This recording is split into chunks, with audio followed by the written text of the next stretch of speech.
Good evening, everyone. I am Dipali Kocheta, and I'm here to present MOC on VCM on Code of Ethics by Pune branch of WIRC of ICI.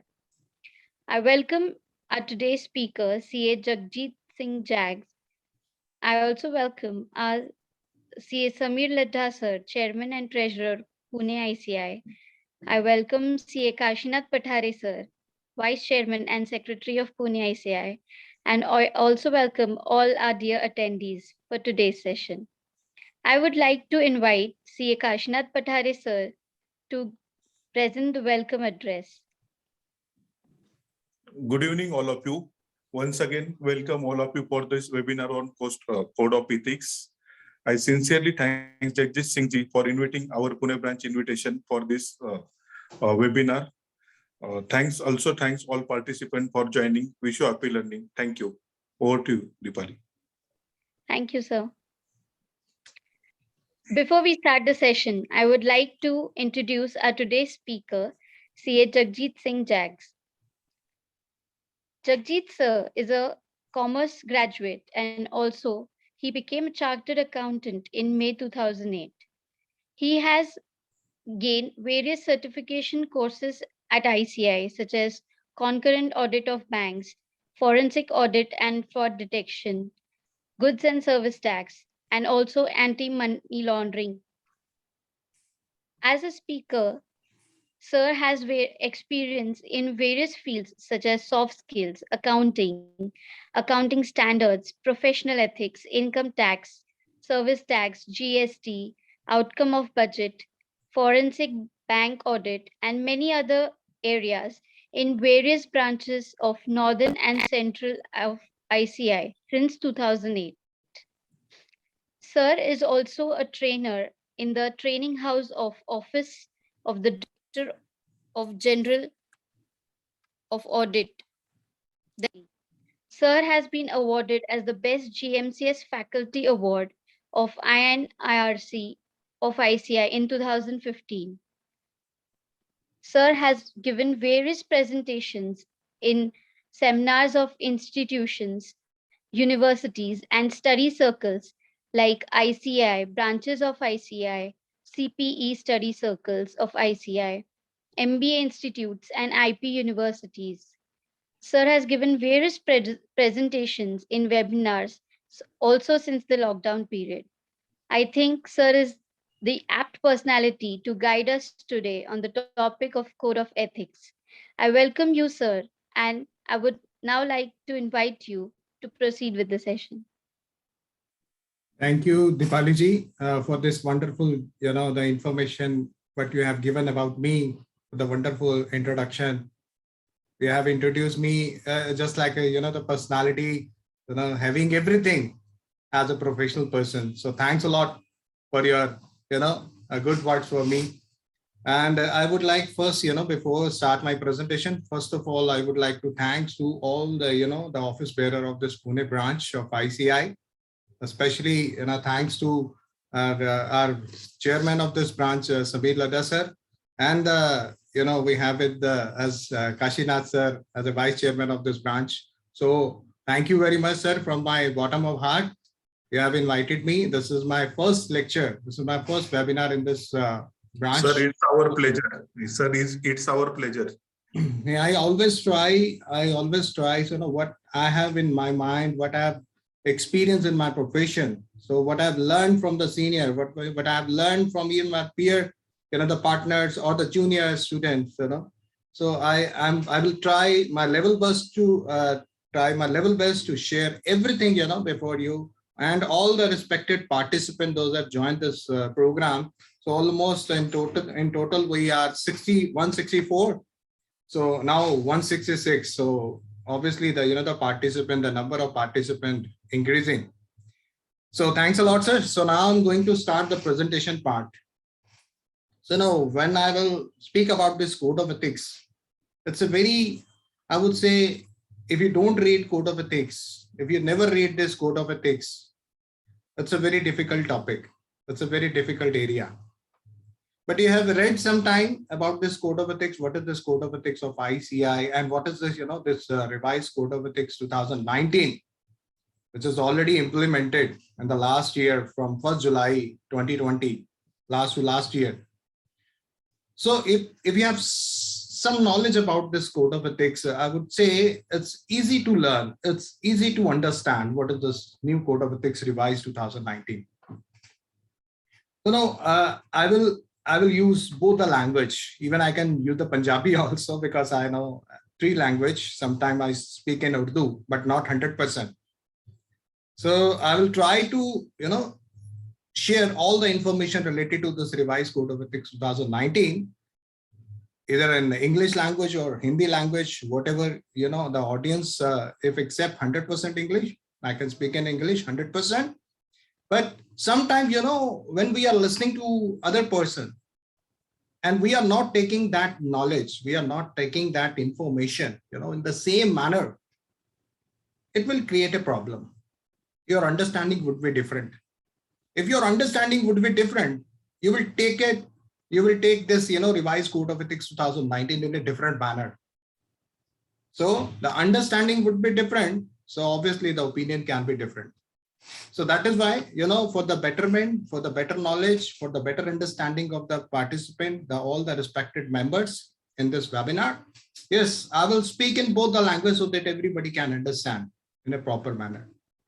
And my humble request to all the present, respected members, if you have any query, if you have any question, when I will start my presentation part. So, I came here without any presentation. I always speak on every topic without the presentation part, because if there is a requirement of the numerical part, so generally I use slides.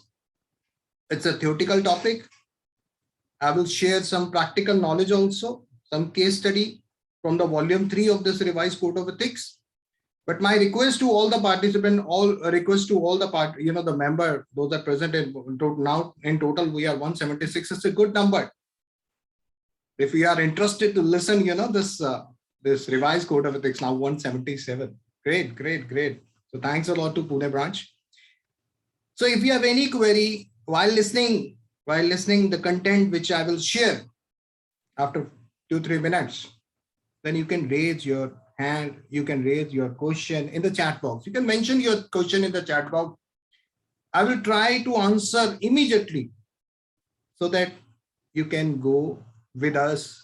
We can go together to make a clear understanding about this revised code of ethics 2019.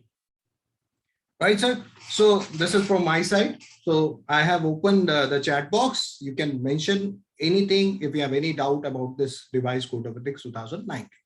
So now I'm going to start this revised code of ethics 2019.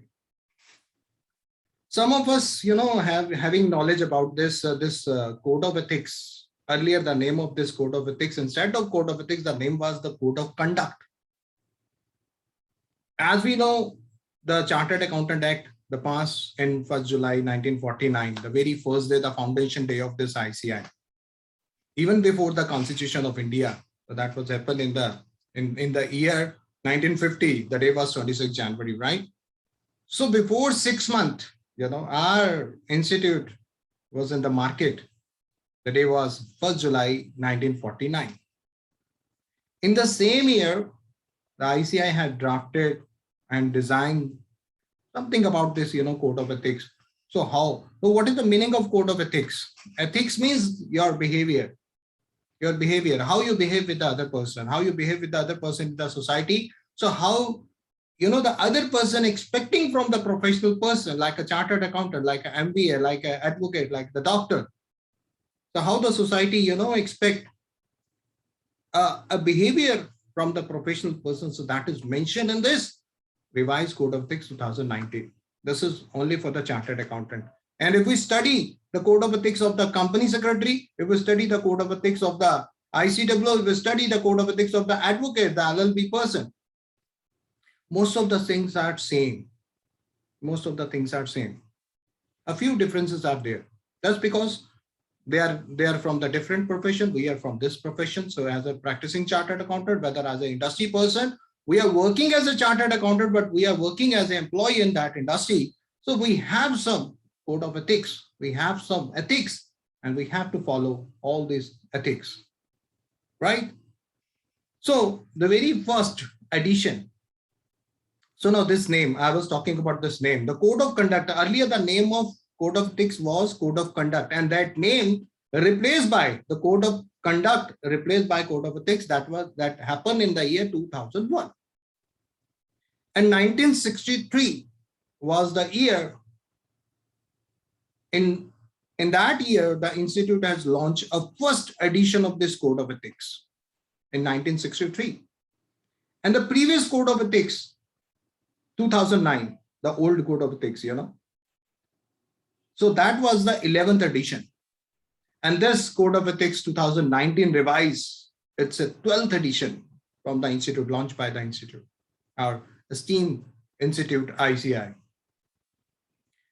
So what is in this code of ethics? We have enough time. We have 2 hours. Now we have a 1 hour and 45 minutes. So I will try my level best to give you a very relevant and the important information so that the available participant can understand the code of ethics in the right manner.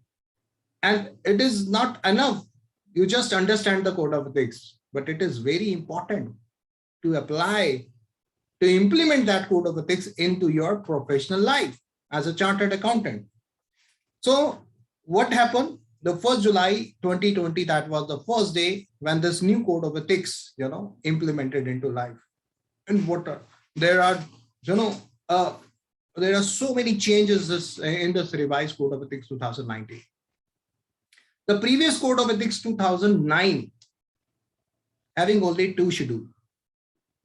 Same in the new code of ethics, revised code of ethics 2019, we have 2 schedules. But what is different?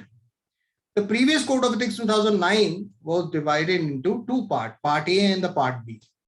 And part A only talks about the fundamental principle. We have 5 fundamental principle. Yes, I will, I will mention everything about this fundamental principle after 5 to 10 minutes.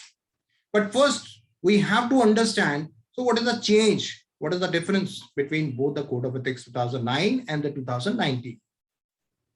So the previous code of ethics 2009 having only 2 parts, part A and the part B. Part A talks about fundamental principle, 5 fundamental principle, and part B only talks about the 2 schedules, schedule 1 and schedule 2.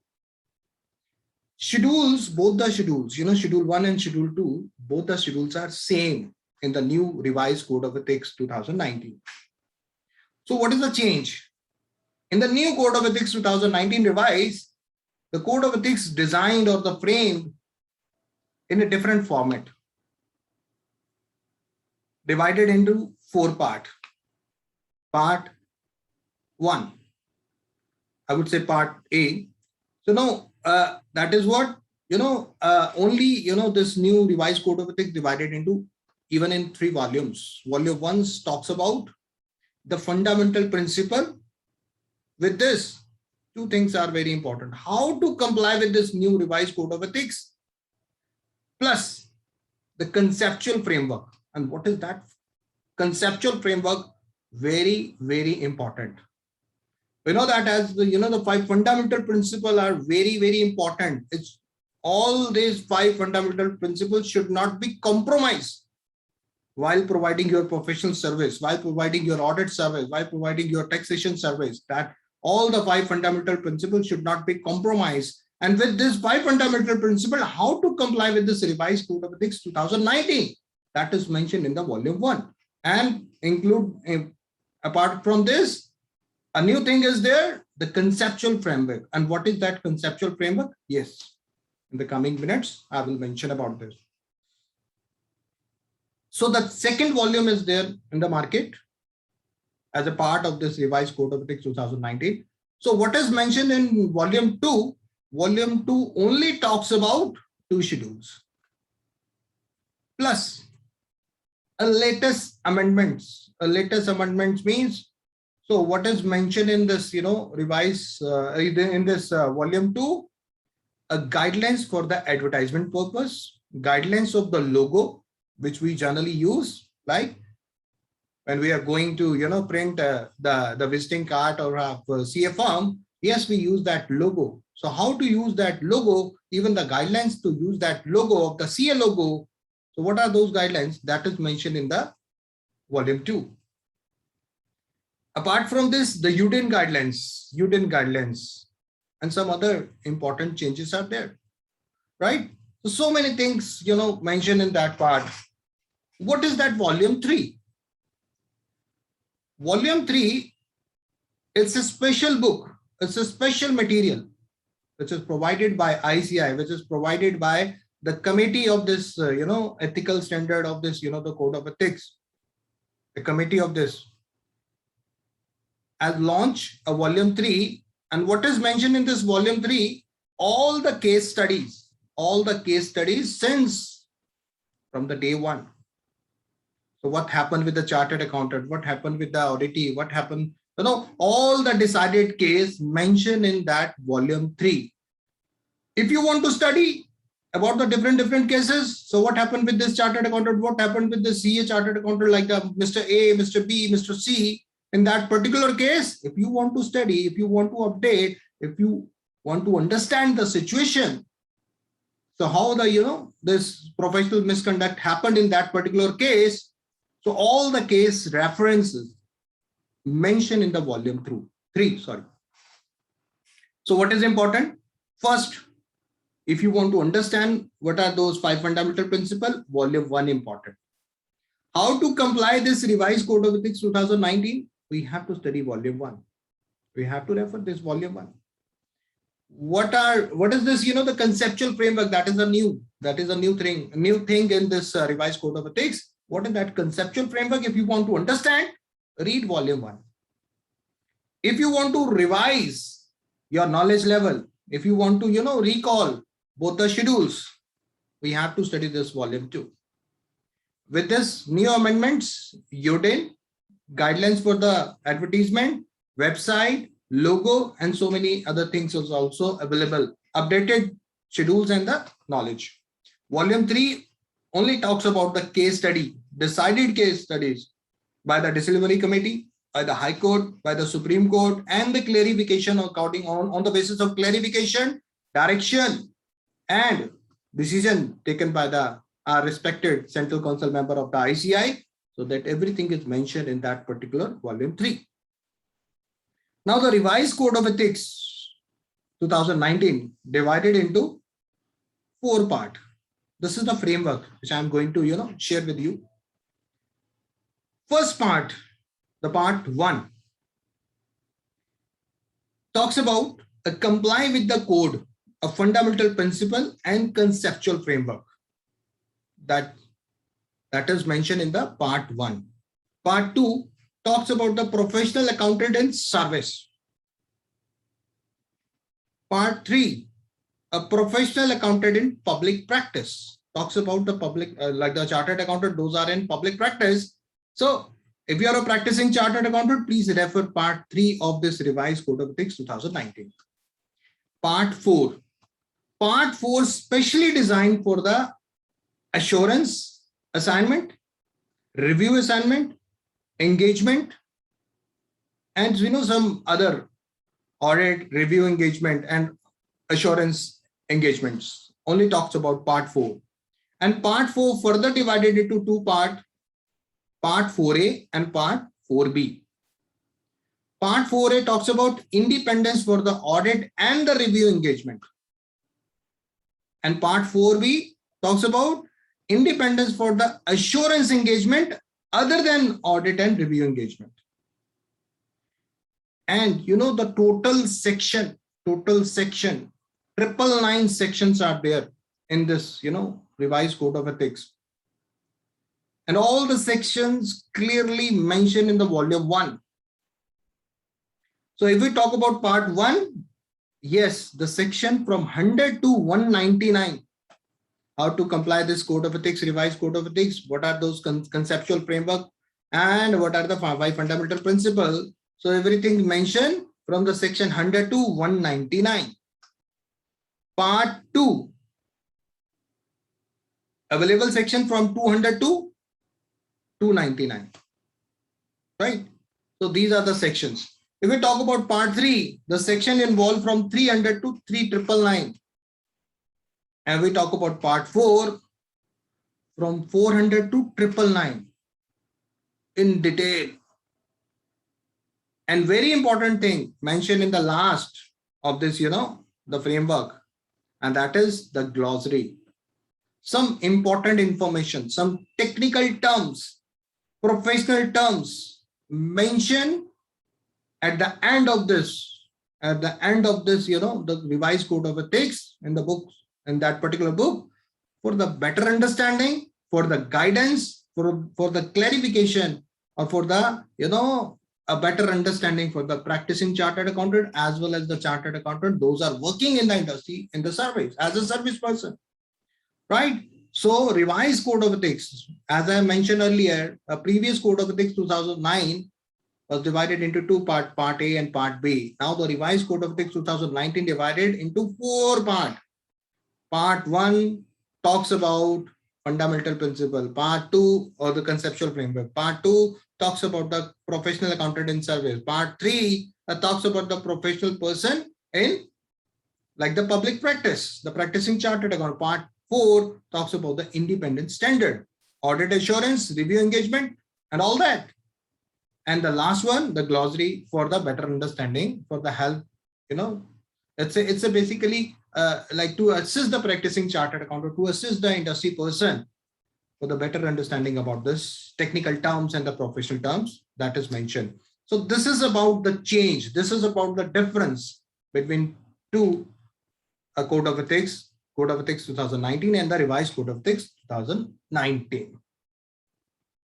If we talk about the introduction part, they have mentioned very important things, in this revised code of ethics. They have mentioned one is requirement.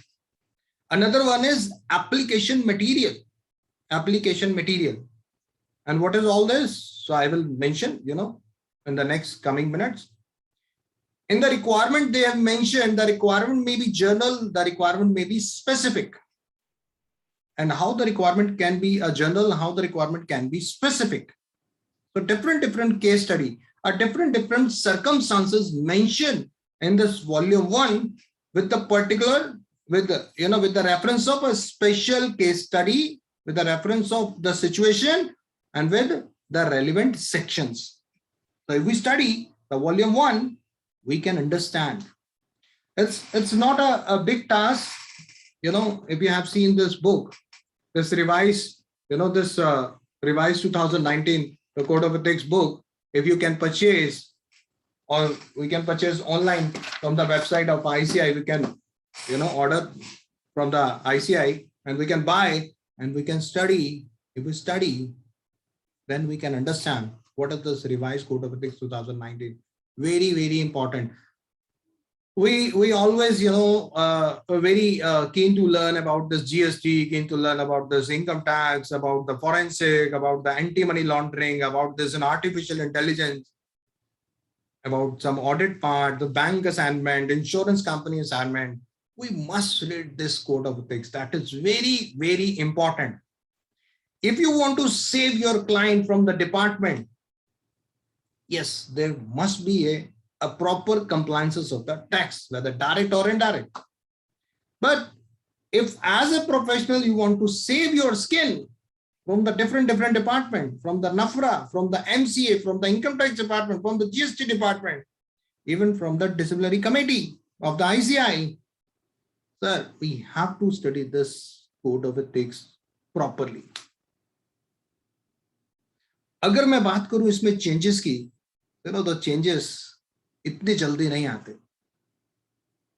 But if we talk about the GST, oh my God. So a daily basis, we are getting changes in the GST.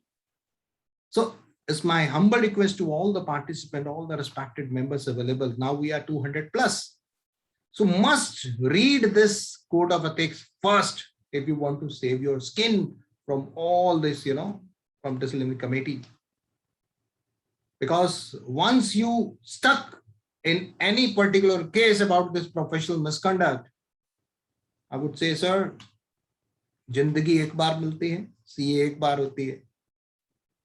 5 साल के लिए D बार हो जाना profession से, it's a big black spot on our image, on our profession.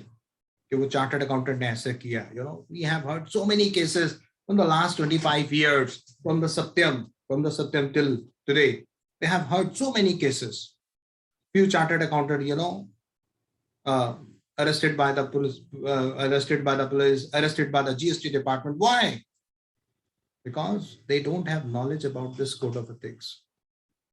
If you want to save your skin, मैं गलत चीज नहीं सिखाना चाहता. देने की कोड ऑफ एथिक्स पढ़ो और तरीके ढूंढो. आई am not mentioning about this.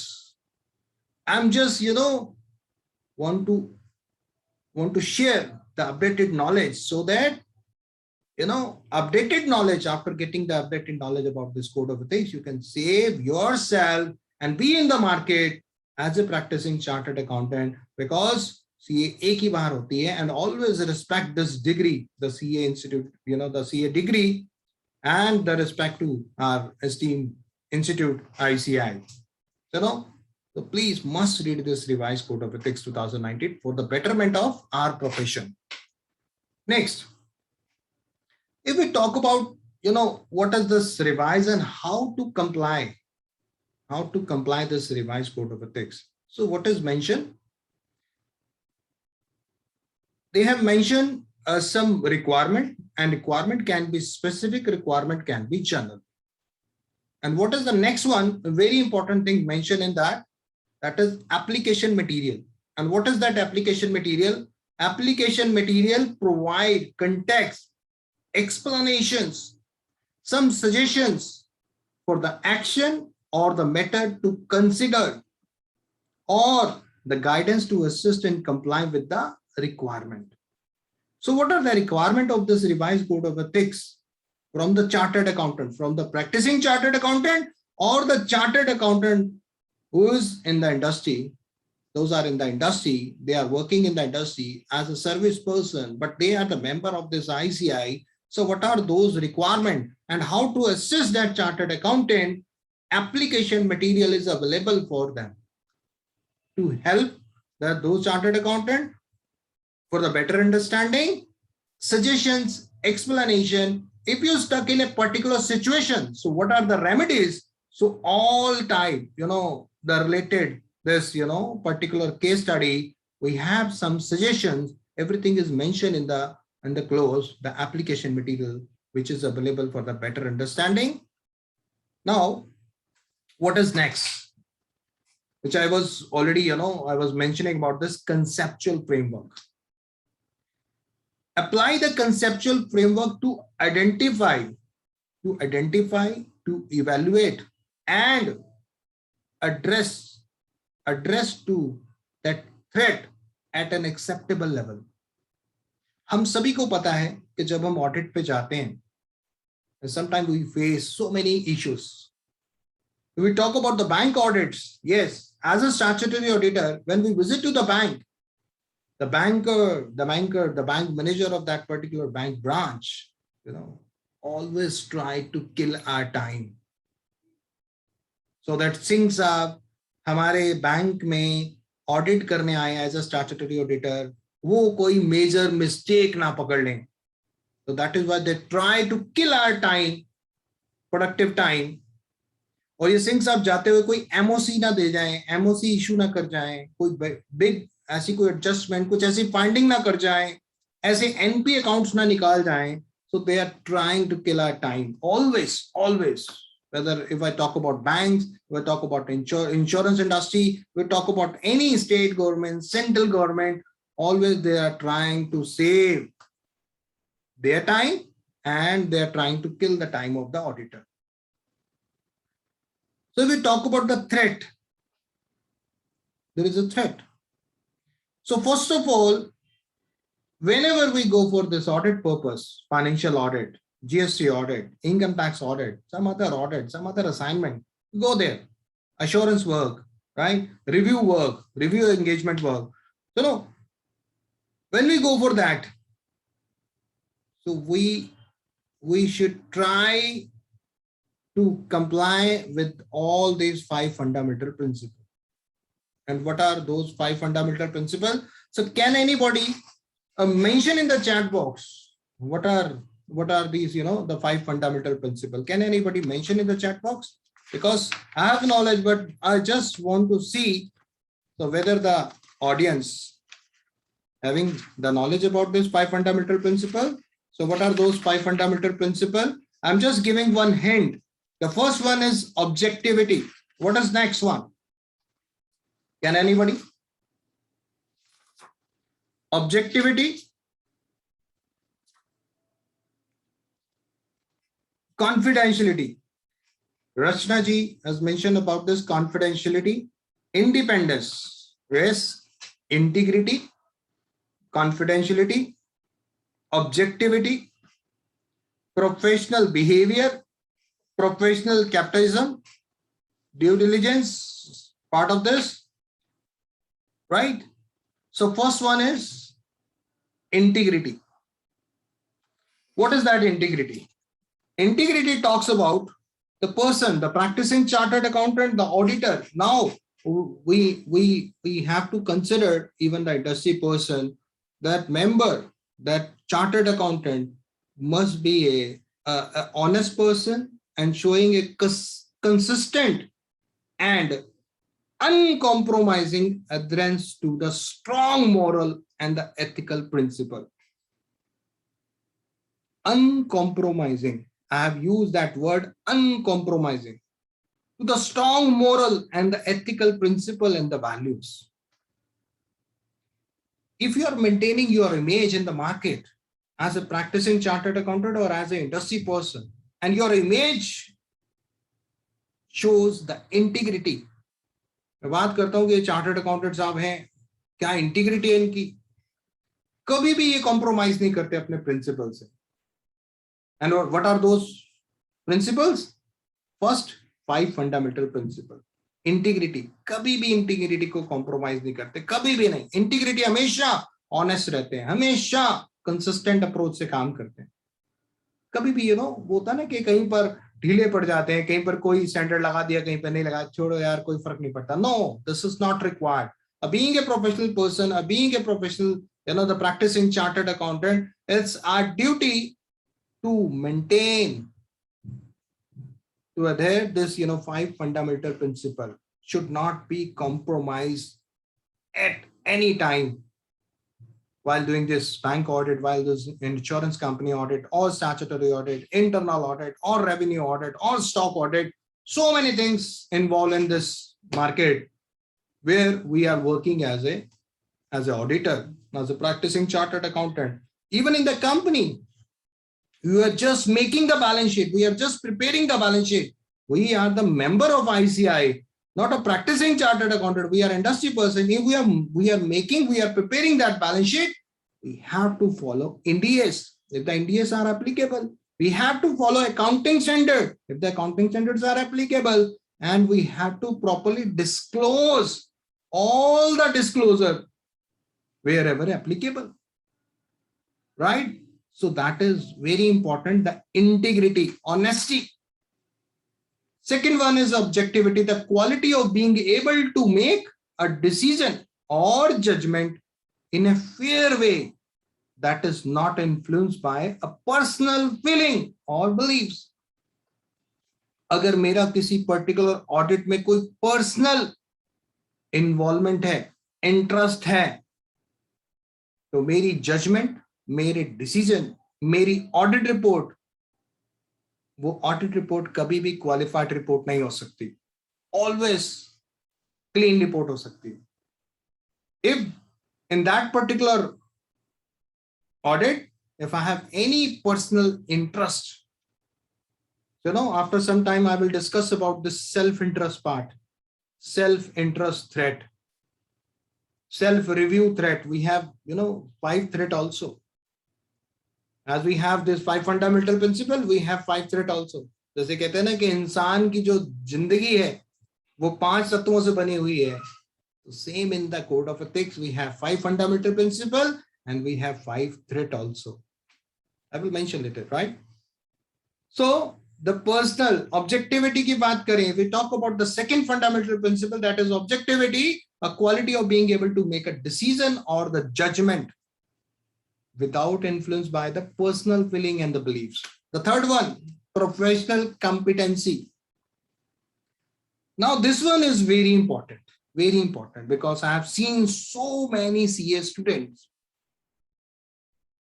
Those are actually going for training, but they are not getting a better training. And sometimes they are actually not going. I've heard so many cases about this dummy articleship.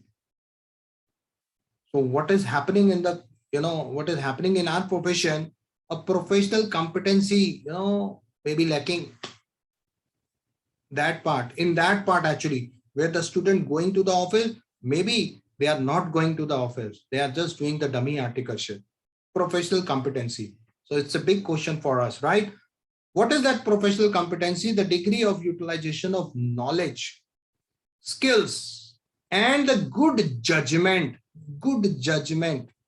मेरे को याद है आज भी मेरे employer ने जो मुझे कई साल पहले जब बोला था कि प्रोफेशनल जजमेंट के लिए, to get that professional judgment, if you want to update yourself, if you want to, you want to enhance your image in the market as a professional person, you want to create your big picture in the profession, in the market as a practicing chartered accountant, we have to work on professional judgment. And if you want to work on professional judgment, your training must be proper, up to the mark.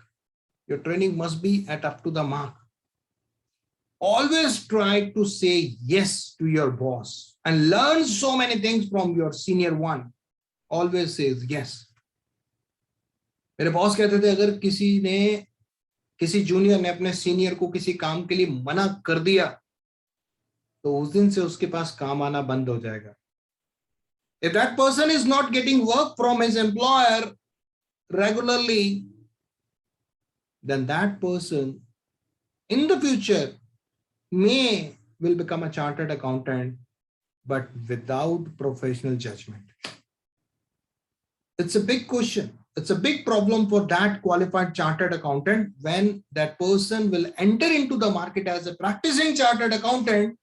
So how he will provide a quality of service as a practicing chartered accountant or as an industry person who is client without professional judgment. So that is why I'm saying the professional competency include the professional judgment, right? Very, very important. Next one, confidentiality. If we talk about confidentiality, मुझे एक किस्सा याद आ जाता है. मेरे एक दोस्त हैं, वो भी प्रोफेशनल है, मैं उस प्रोफेशन का नाम नहीं लेता, बट वो क्या करते हैं कि जब भी हम 4 दोस्त हैं, बहुत सुबह मॉर्निंग वॉक पे पार्क में जाते हैं, फिर भी मीट एक दूसरे को मिलते हैं वहां मॉर्निंग वॉक में. उस प्रोफेशनल पर्सन की आदत है वो अपने क्लाइंट की बात जरूर करता है. जैसे मान लेते हैं कि एज एग्जांपल ही इज अ डॉक्टर, वो अपने पेशेंट की बात करेगा कि वो देख सामने पर्सन आ रहा है ना, उसको ये डिसीज है, उसको ये प्रॉब्लम है. मैंने उसे कई बार बोला, मैंने कहा you are also professional person यार, right? We have fundamental principle. We should try to save the information of our client as a confidential. That is our duty, right? But if any government department or the court or the high court, Supreme Court, or any income tax department or GST department call for that information, then we are liable to provide that information to that particular department. So that is our duty. That is our big duty. But इसके अलावा अगर हम client हमारे पास आता है, कोई patient हमारे पास आता है, suppose we are working as auditor, we are working as a doctor in the market, so we have to save the personal information, the secret information of that patient, the secret information of anyone, the customer. That is our duty. जैसे banker होते हैं, banker क्या करते हैं, banker कभी भी किसी customer की बैंक स्टेटमेंट किसी दूसरे कस्टमर को नहीं देते. without the authority, kabhi nahi dete. So in the case of confidentiality, the fundamental principle, the fourth fundamental principle, a professional person should not share the personal detail about someone with the others. But unless that person has said they can or it absolutely necessary. Like law के case में, if there is a requirement of that personal information, in the case of income tax, in the case of vigilance, in the case of investigation, in the case of CBI, in the case of High Court, in the case of Supreme Court, yes, being a professional person, that is our first duty to provide that information of that client to that particular department. That is our duty. But other than, we have to save that information of the client, save at your side. Confidentiality, fourth fundamental principle. Fifth, the last one, professional behavior. It is also important.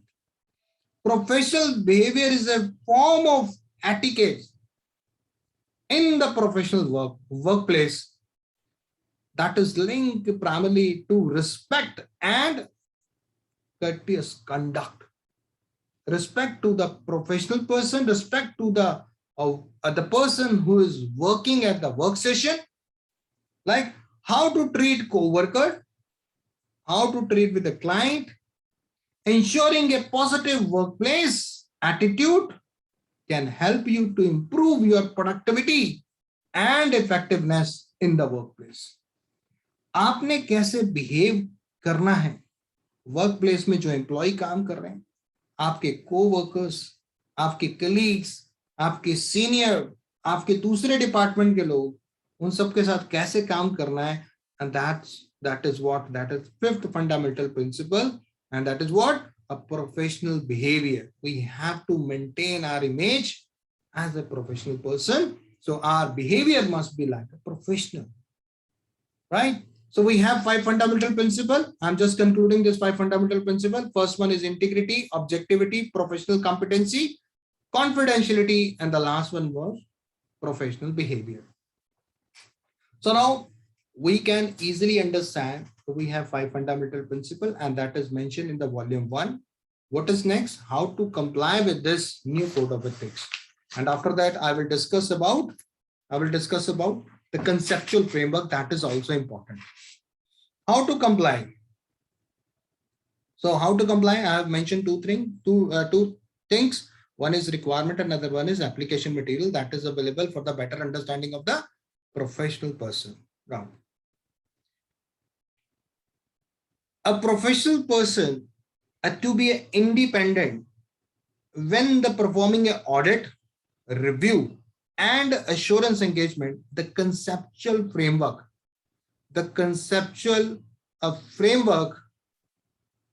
apply in the same way to identify,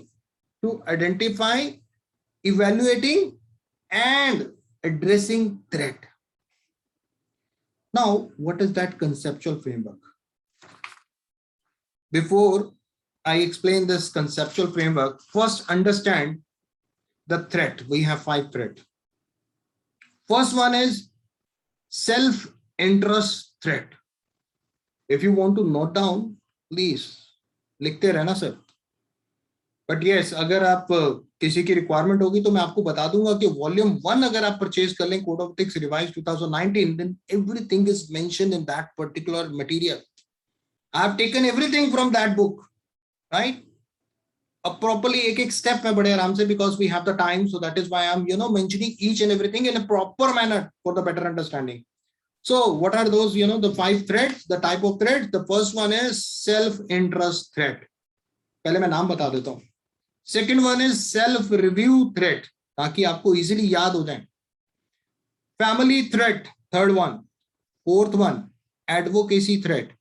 Fifth one, intimidation threat. What is the self-interest threat? Threat that the financial or the other interests will inappropriately influence the professional accountant's judgment. दोबारा से सुने, influence the professional accountant judgments or behavior. अब judgment की बात करूं तो बात आती है objectivity की. जजमेंट की बात करूं तो बात आती है इंटीग्रिटी की, बिहेवियर की बात करूं तो प्रोफेशनल बिहेवियर की बात आती है। तीन फंडामेंटल प्रिंसिपल इंपैक्ट डाल रहे हैं, तीन फंडामेंटल प्रिंसिपल कॉम्प्रोमाइज हो रहे हैं। कब? when you have a self interest in that particular company for which you are going to start audit, that auditing. If you have self interest in that audited company, so that effect on particular that three fundamental principle. First one integrity, objectivity, and the third one is your professional behavior, right? Next one is self review threat. पहले self interest threat की बात कर लेते हैं। Self interest threat क्या कहता है? आज से 3-4 साल पहले, 3 साल पहले की बात है, जब मैं फाइनेंशियल ईयर 17-18 का जीएसटी ऑडिट करने गया एक क्लाइंट का, तो what I had seen in that particular company, when I had seen the balance sheet of that particular company, so what was mentioned in that particular balance sheet, it's very, very important to understand the self-interest threat so that the objectivity cannot be compromised, fundamental principle, the integrity cannot be compromised, professional behavior cannot be compromised. ये तीनों ही compromise हुए थे उस case में। What was happened, what happened in that particular situation? When I have seen that balance sheet, what I have seen, I have just done the pages of balance sheet. I've seen the stamp of that chartered accountant. Let's say in that particular stamp, the mention a CA, Mr. A, and company chartered accountant. When I turn the pages of balance sheet, what I've seen the list of unsecured loan. Unsecured loan की एक list मैंने open की. What was mentioned in that particular list? The loan from Mr. A HUF.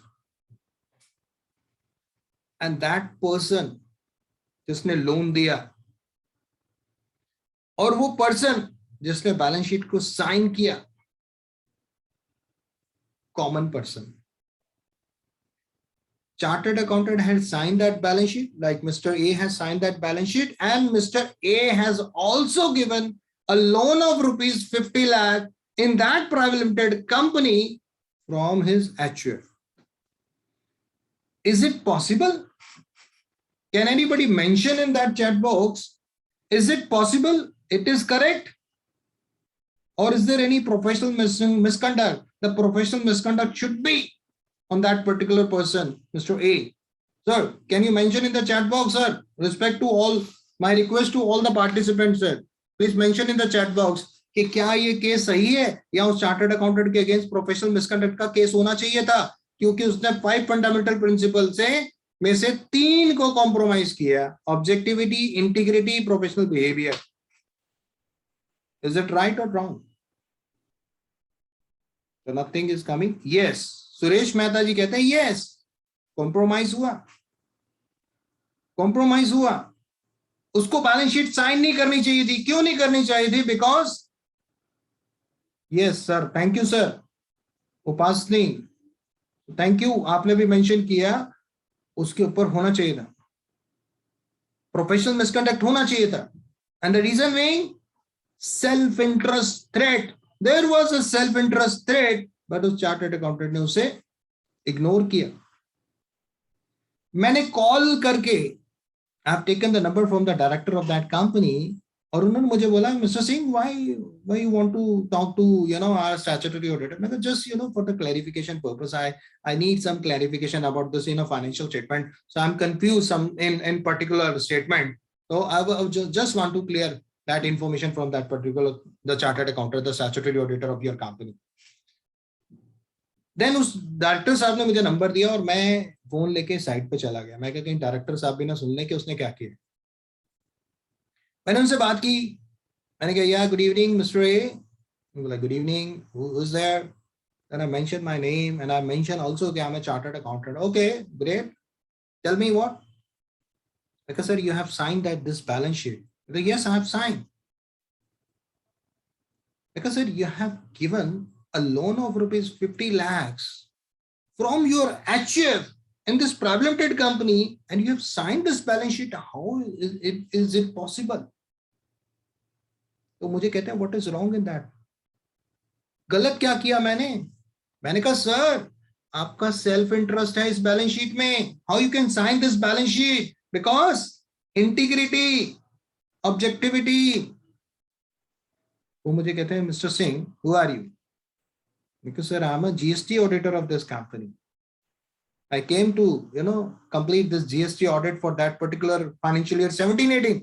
उन्होंने मुझे बोला जिस काम के लिए आए वो काम करो, इधर उधर मत झांको.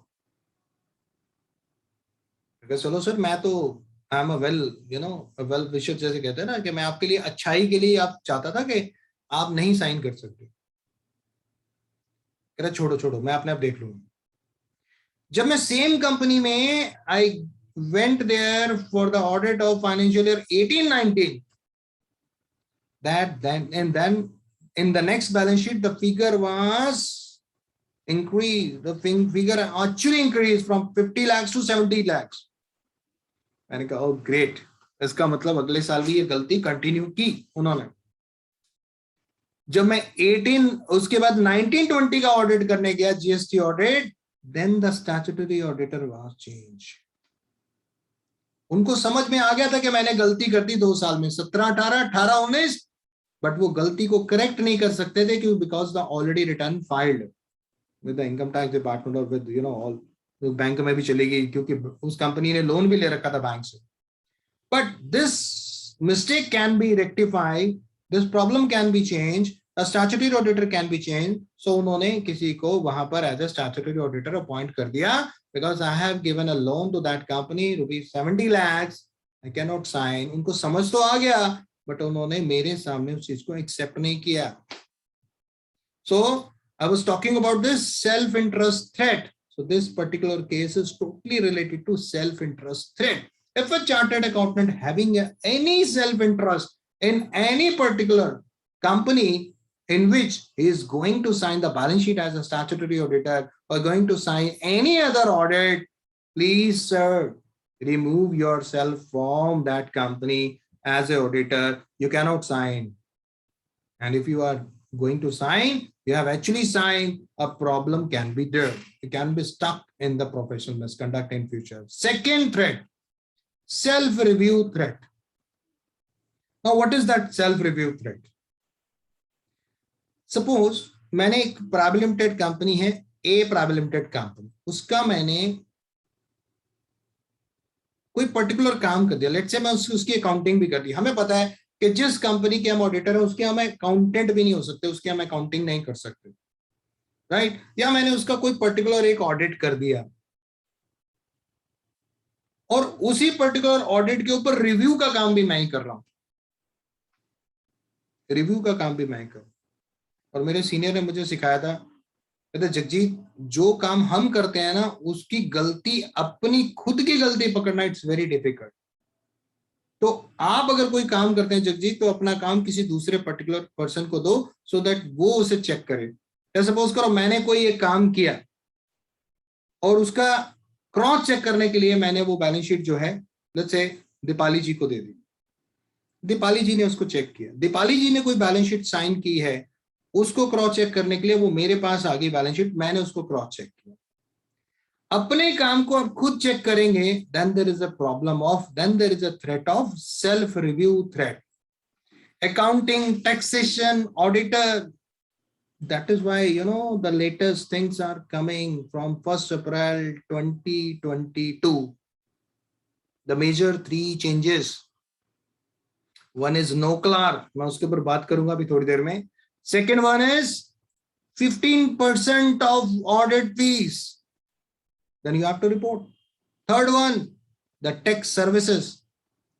All these announcement were on the date of 1st July 2020, but still deferred up to this 31st March 2022. But may be applicable. So we are just waiting a notification from the institute कि all these three important changes in this revised code of ethics, क्या ये still pending रहेंगे, deferred रहेंगे, और ये apply हो जाएंगे, implement हो जाएंगे from 1st April 2022. The first one is no CLAR. Second one is 15% reporting when you are getting an audit fees from a single client or the system concern more than a 15% of the total audit fees from the last 2 consecutive years, we have to report. And the third one is tax services. So if you are a practicing chartered accountant and you are working as a statutory auditor of that particular company, then you cannot provide the services related to what? The return submitting, the tax calculation. So I will discuss later in details. But still, all these 3 major changes in this revised code of ethics still deferred, but can be implemented from 1st April 2022. We are waiting for that. The major change will come in this new revised code of ethics. Third one, family threat. We have heard so many things about this, the rotation of auditor. And why this rotation of auditor required? Due to this, family threat. Familiarity threat, what is that?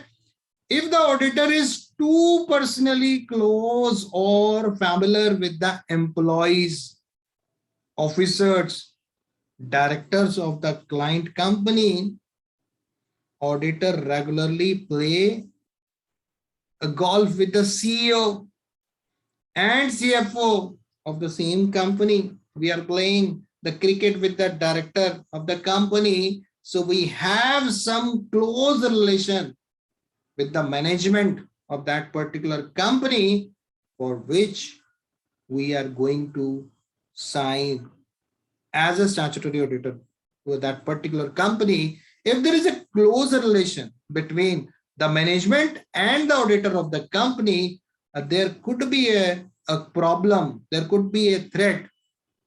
And what is that threat? A familiarity threat, a family threat.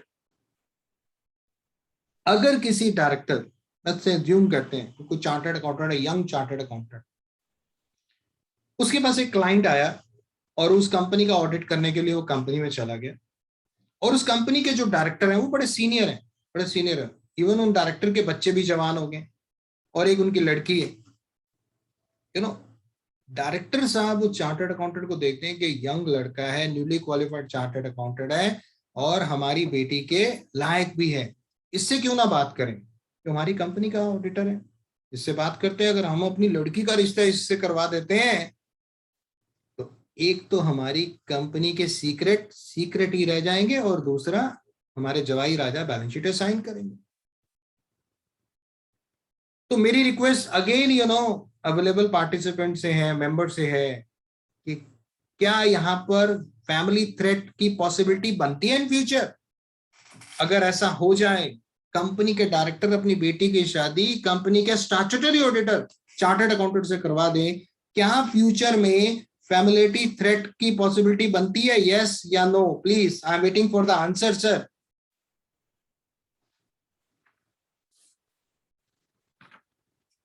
Yes. Thank you, Basni ji, Ritu ji. Thank you for your answer. Yes, Pavan ji is also mentioned. Yes, there is a possibility of a familiarity threat. क्योंकि कोई भी ये नहीं चाहेगा कि मेरी family के किसी मेंबर की बैलेंस शीट को मैं क्वालिफाइड करूं रिपोर्ट को और वो फ्यूचर में वो कहीं परेशान हो. अगर आपने किसी कंपनी में लोन दे रखा है, लेट्स से जो मैंने पिछला केस डिस्कस किया, उस कंपनी का प्रॉब्लम लिमिटेड कंपनी का 50 लाख रुपए का लोन दे रखा है और मेरा कहीं 50 लाख फंस ना जाए, मुझे वापस चाहिए, तो मैं कभी भी उसकी बैलेंस शीट को क्वालिफाइड नहीं करूंगा. सेल्फ इंटरेस्ट थ्रेट, अपने काम को मैं खुद चेक करूं, सेल्फ रिव्यू थ्रेट, या फिर मेरे क्लोज रिलेशन है उस कंपनी के डायरेक्टर के साथ, फैमिली रिलेशंस हैं, मेरे रिलेटिव्स लगते हैं. There is a possibility. Maybe in the future I will compromise all the five fundamental principles. Integrity can be compromised if I'm having this family relation. Yes. Objectivity. Yes. Professional behavior. Yes. Even the professional capitalism. Yes. But confidentiality नहीं. मैं अपने family में मेरे relative के business के बारे में कहीं नहीं बताऊंगा, बट 4 फंडामेंटल प्रिंसिपल कॉम्प्रोमाइज हो सकते हैं.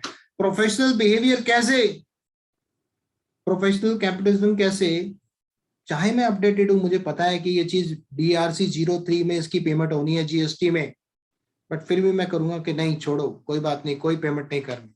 It can be compromise, right? So family threat. Fourth one is advocacy threat. And what is this advocacy threat? Please listen carefully. If the auditor, इसको मैं दोबारा पढ़ता हूं, acting as an advocate on behalf of an audit client in litigation or in resolving dispute with the third party. Assume करता हूं एक client है, let's say the private limited company ले लेते हैं कि A private limited company, मैं उस कंपनी का स्टैट्यूटरी ऑडिटर हूं. उस कंपनी का केस लग जाता है इनकम टैक्स में, और इनकम टैक्स में केस लग जाता है, और मैं ही उस केस में उस कंपनी के केस को रिप्रेजेंट करने चला जाता हूं. अभी तक तो ये कोई ऐसा प्रोविजन नहीं है ICAI की तरफ से कि आप उसके केस को रिप्रेजेंट नहीं कर सकते. बट जिस दिन 1 अप्रैल 2022 से टैक्स सर्विसेज वाला वो जो नोटिफिकेशन है, वो जो चेंजेस है, अगर वो इंप्लीमेंट हो गया, then we can not represent our client before the department, before the legal authority, because we have worked with that client as a statutory auditor. तो इट मींस फ्यूचर में हो सकता है 1 अप्रैल 2022 से एज ए ऑडिटर हमने जिनकी balance शीटें sign की हैं, उनके केस को मार्केट में लीगल अथॉरिटी के सामने रिप्रेजेंट नहीं कर पाएंगे. We can not give the tax services to that particular client in the future. But अभी वो डेफर्ड है, तो इसलिए हम क्या करते हैं कि हमने उसके स्टैट्यूटरी ऑडिटर थे और हमें उसके केस को रिप्रेजेंट करने के लिए इनकम टैक्स डिपार्टमेंट चले गए. अब हमें पता है कि उस केस में प्रॉब्लम है, हमें पता है उस केस में कुछ इवेजन ऑफ टैक्स हुआ है, उसमें एस्केपिंग ऑफ इनकम हुआ है, हमने उसकी बैलेंस शीट साइन की है. हम अपने स्किन को बचाने के लिए अपने क्लाइंट की एडवोकेसी करते हैं. इतनी बिल्कुल जी, क्लाइंट तो बहुत शरीफ है जी, बहुत अच्छा क्लाइंट है, टैक्स की चोरी नहीं करता, उसके खर्चे बहुत जेन्युइन है, एक एक चीज सर आप देखेंगे सर डिजिटल पेमेंट से है, कोई भी पेमेंट कैश से नहीं है. We are just what we are doing, we are advocacy that client before the different department. So this is the advocacy threat. बहुत सारे चार्टर्ड अकाउंटेंट के क्वेश्चन आते हैं, कई बार मेरे पास, कई बार दूसरे मेंबर के पास, फिर मेरे पास पास होते हैं कि क्या सर, मैं बोलने वाला हूं वो चीज जो आप सुनने के लिए तैयार बैठे हैं, कि क्या सर कोई चार्टर्ड अकाउंटेंट किसी कंपनी की provisional balance sheet, estimated balance sheet sign कर सकता है? ये क्वेश्चंस हैं मार्केट में. कुछ कहते हैं कर सकता है. क्यों कर सकता है सर? स्टैट्यूटरी ऑडिटर है ना सर, उसी ने तो फाइनल बैलेंस शीट भी करनी है, वो कर देगा, तो क्या दिक्कत है, प्रोविजनल बैलेंस शीट साइन कर देगा. वही है, मतलब that person is also working as a statutory auditor of that company. So what is the problem in this? तो मैं कहता हूं सर, पहले मैं आपसे आंसर चाहूंगा सर. मैं request again to the present member कि प्लीज मेंशन यस और नो, कि क्या कोई chartered accountant provisional balance sheet sign कर सकता है? यस और no. Ravindra ji says no, Anand ji no, Ashwini ji no, Gokul no. Oh my God, all cannot sign. I'm very happy. The present जो हमारे member हैं उन सबको पता है कि नहीं साइन कर सकता, बट एक जगह पे साइन कर सकता है. क्या मुझे कोई बता सकता है वो कौन सी सिचुएशन है जहां पर a chartered accountant can sign a provisional balance sheet with the particular compliances? And that situation is what? If you comply with this SAE 3400, yes, Shashi Kanji, SAE 3400, SAE 3400 क्या कहता है? The examination of prospective financial information. मुझे नहीं पता हम में से कितने मेंबर्स ने SAE 3400 पढ़ा है, बट अगर आप उसे पढ़ेंगे ना सर, आप SAE 3400 पढ़ने के बाद आपको समझ में आएगा कि yes, you can sign the provisional balance sheet of any client, but you have to comply with the requirement mentioned in that particular SAE 3400. और वो रिक्वायरमेंट जब आप पढ़ेंगे तो आप पहले ही बोल देंगे सर इससे बढ़िया है कि साइन ही मत करो। इतनी रिक्वायरमेंट कौन करेगा? क्लाइंट इतनी चीजें देगा नहीं।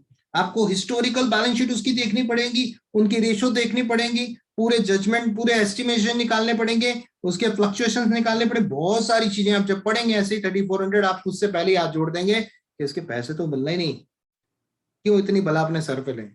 So straightforward say no to your client, sir, a chartered accountant is not the right person to sign this provisional balance sheet. If you are looking for a loan from the bank, if you are looking for an MSME loan, if you are looking for any financial help from the financial institution, sir, self attest करके जमा कराना, या फिर एक काम कीजिए, मुझे document दे दीजिए, मैं ऑडिट करके इसको फाइनल ही करके दे दूंगा आपको, आप फाइनल बैलेंस शीट ले जाओ सर, वो ज्यादा बेटर है। If you want to save your skin from the disciplinary committee, you want to save your skin from the government department, sir, कोई एक्शन ना हो जाए आपके ऊपर, don't sign any provisional balance sheet, don't sign, sir, because all the provisional figures given by the management, only the management is responsible.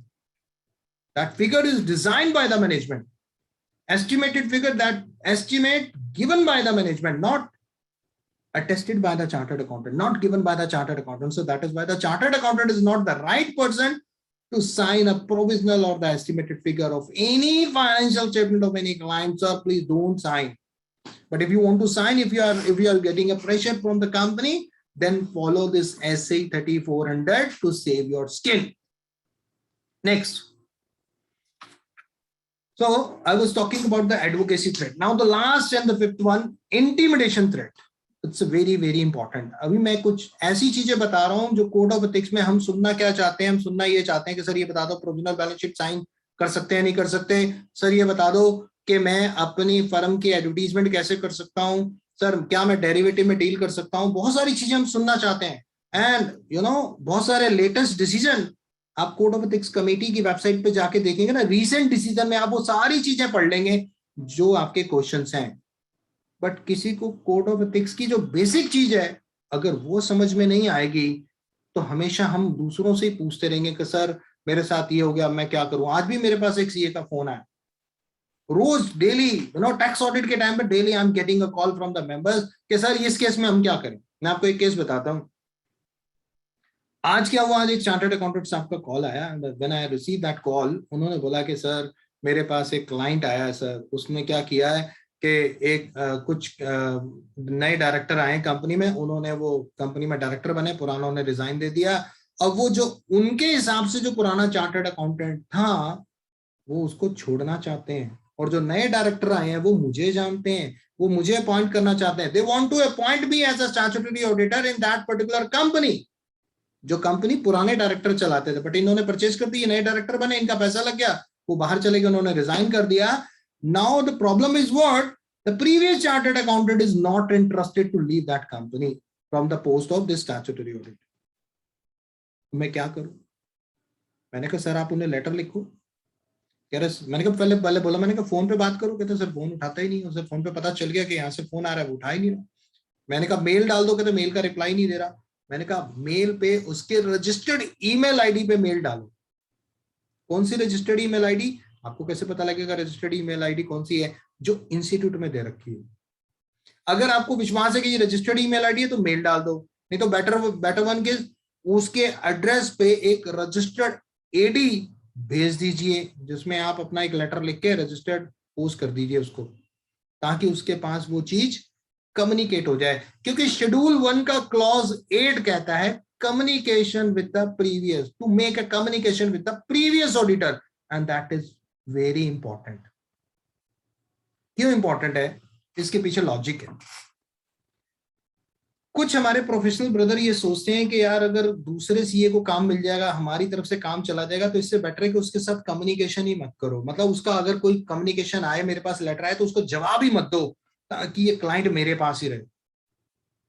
But मैंने उन chartered accountant साहब को बोला, मैंने कहा because we have the last date, right, the 15th of this Feb, we have the last date to comply the requirement of this tax audit।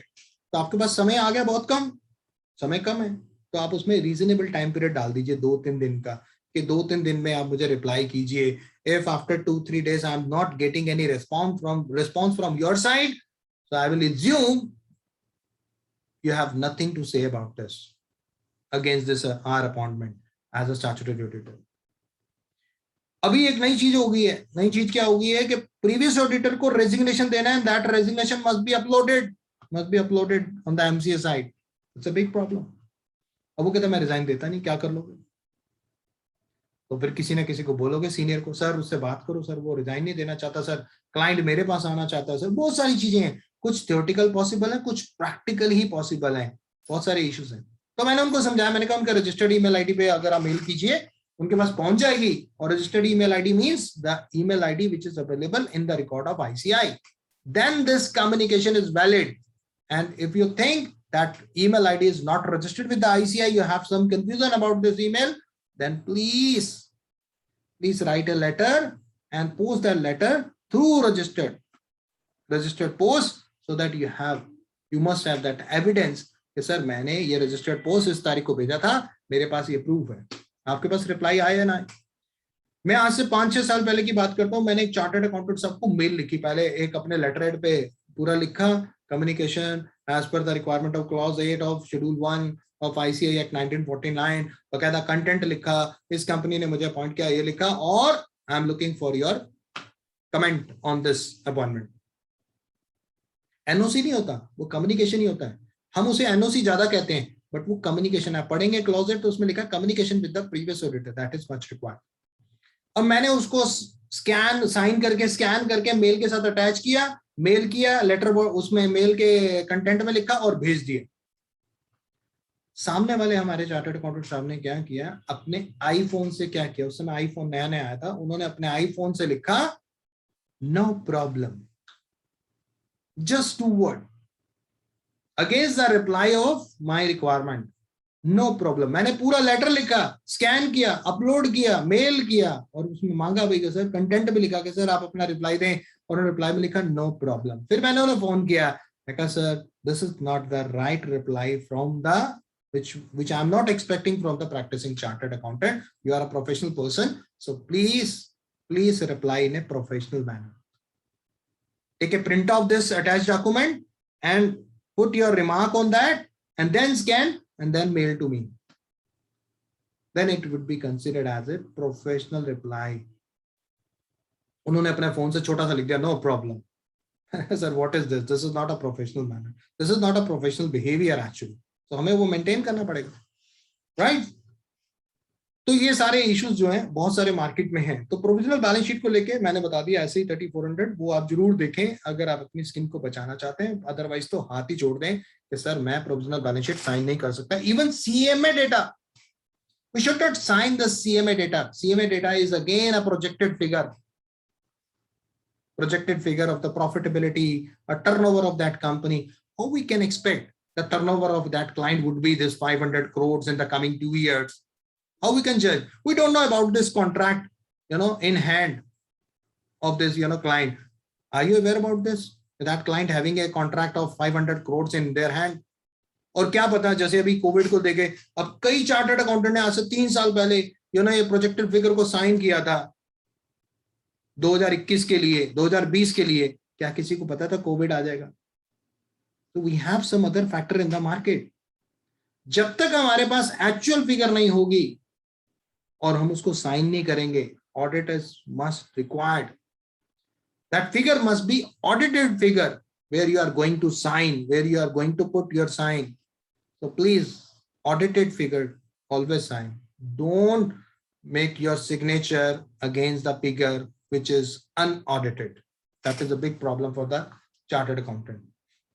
Last one, intimidation threat. It's a very relevant and I would say it's a very danger point. Intimidation threat.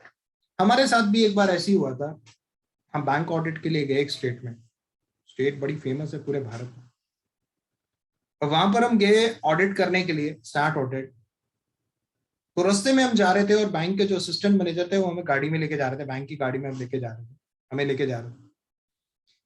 मुझे कहते हैं सिंह साहब कितने दिन का plan है आपका हमारी ब्रांच में इस ऑडिट को कंप्लीट करने का? मैं सर डिपेंड करता है नंबर ऑफ अकाउंट्स के ऊपर, क्योंकि आपके एडवांसेस इतने हैं, तो मेरे हिसाब से अगर आपके नंबर ऑफ अकाउंट्स होंगे 400 के आसपास, so it will take 2-3 days, not more than that. वो कहते हैं सिंह साहब आपको पता नहीं है, ये जो इलाका है ये बहुत खतरनाक है, यहाँ पर जितने लोग नए आते हैं कई बार वो वापस नहीं जाते। मैंने कहा सर आप हमें डरा रहे हैं?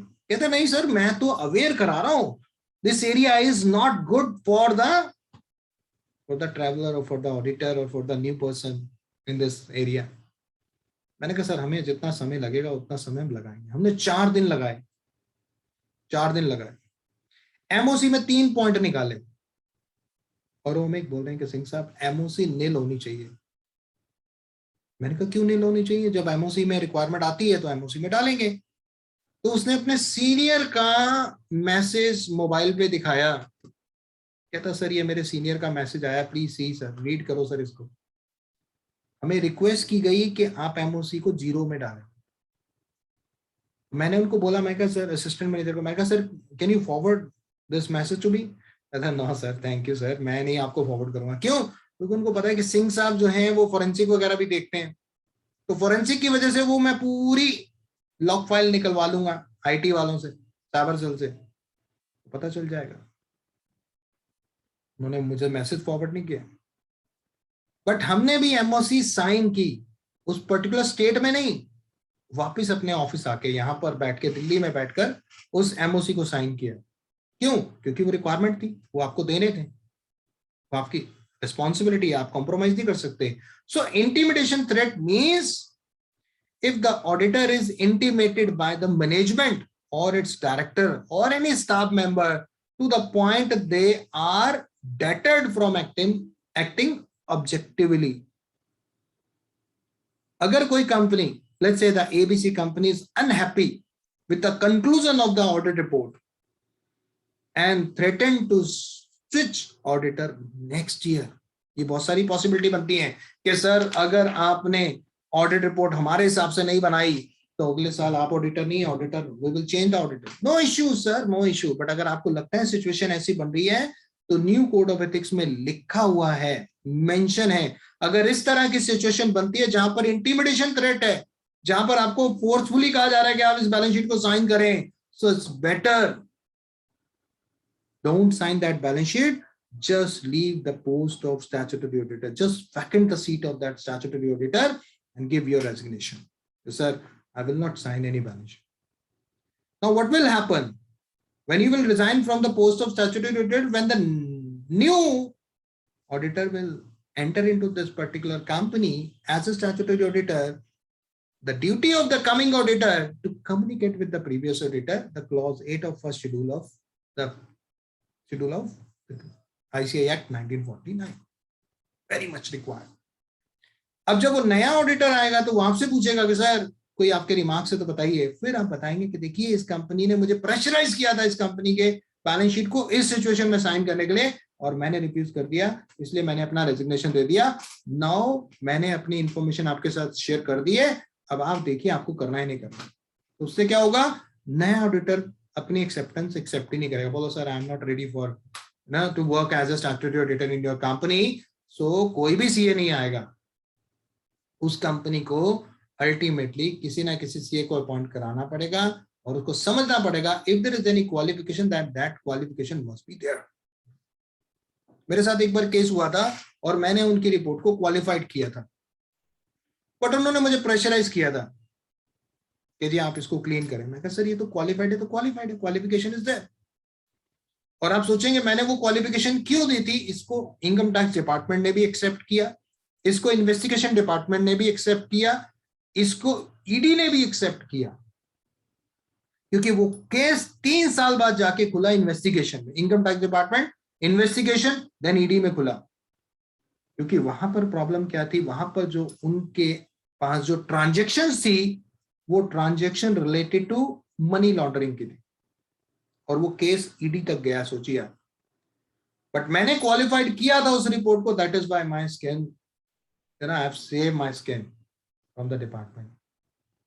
बट अगर मैंने उसे क्वालिफाइड नहीं किया होता, क्लीन रिपोर्ट दी होती, और वो केस कल को मार्केट में ईडी खोल लेती, इन्फोर्समेंट डायरेक्टरेट, तो वो देखती कि कौन सा ऐसा ऑडिटर था जिसने इसकी बैलेंस शीट को साइन किया, तो मुझे भी कॉल कर सकते थे। But I have save my skin because I have given the qualified report to that particular client, right? So this is the duty. So we have 5 fundamental principles and we have 5 threat also. Self-interest threat, self-review threat, familiarity threat, advocacy threat, and the intimidation threat. अब आपको क्या करना है, अब आपको 5 fundamental principal को compromise होने से बचाना है, और साथ में आपको ये 5 थ्रेट भी नहीं आने देने चाहिए। इसके लिए आपको क्या करना है, अब 10 चीजें हो गई आपके पास। एक तो 5 फंडामेंटल प्रिंसिपल को कॉम्प्रोमाइज होने से बचाना है, एंड 5 थ्रेट भी नहीं आने चाहिए, यानी कि सेल्फ इंटरेस्ट थ्रेट भी नहीं होना चाहिए। 10 चीजों से बचाव रखना है। इसके लिए उन्होंने बनाया conceptual framework. Now dying into the third important point, that is what conceptual framework. What is that conceptual framework? First, identify the threat. अगर आप किसी कंपनी में ऑडिट करने जा रहे हैं और वहां पर आपको लगता है कि सेल्फ इंटरेस्ट थ्रेट है, तो आइडेंटिफाई करो कि क्या वाकई में सेल्फ इंटरेस्ट थ्रेट है। जो केस मैंने डिस्कस किया था जीएसटी ऑडिट वाला, वहां पर सेल्फ इंटरेस्ट थ्रेट था। अगर आपको पता चल जाए, आइडेंटिफाई हो जाए कि yes there is a threat and the threat is a self interest threat, now the next level is what? Evaluate that threat. अब इवैल्यूएट क्या करना है? इवैल्यूएशन उसकी करनी है कि क्या ये मटेरियलिटी है इसकी या नहीं। अगर हम उसे एज अ स्टैट्यूटरी ऑडिटर उस बैलेंस शीट को साइन करते हैं, तो क्या मटेरियलिटी है, क्या ये मटेरियल है? अगर है तो leave the post of statutory auditor, resign दे दीजिए। बट अगर वो मटेरियल नहीं है, इमटेरियल है, यानी कि आपके वो पैसे लगाने का, उस कंपनी में इन्वेस्टमेंट करने से उसके ऊपर कोई मटेरियल इंपैक्ट नहीं है, और आपका जो डिसीजन है, आपकी जो डिस्क्लोजर है, आपकी जो रिपोर्ट है, वो इंटीग्रिटी है, ऑब्जेक्टिविटी है, राइट?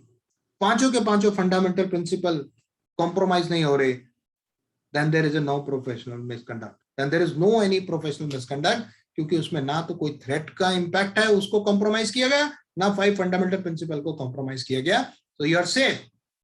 बट अगर आपको लगता है there is a materiality, there is a material impact is there while evaluating that threat, then the next step is address that threat. उसको एड्रेस करना है, उसके ऊपर काम करना है, उसको इस तरीके से काम करना है so that you can, if you can reduce that threat at the acceptable level, then you can sign. अगर आप उसे रिड्यूस करने की कोशिश कर रहे हैं बट वो थ्रेट रिड्यूस नहीं हो रहा, you are not able to manage that threat at the acceptable level, then you have to give resign from that post of statutory auditor, and the company will appoint another statutory auditor, because you have a self-interest that particular in that company. You have a familiarity threat, you have a self-review threat, you have an advocacy threat, or maybe you have an intimidation threat. Maybe you are compromised with 5 fundamental principles, any one of this. So what is that conceptual framework? In the conceptual framework, we have 4 steps. One is identify the threat. Which threat is going to compromise? Which fundamental principle is going to compromise? Identify threat. What is that threat? Then evaluate that threat.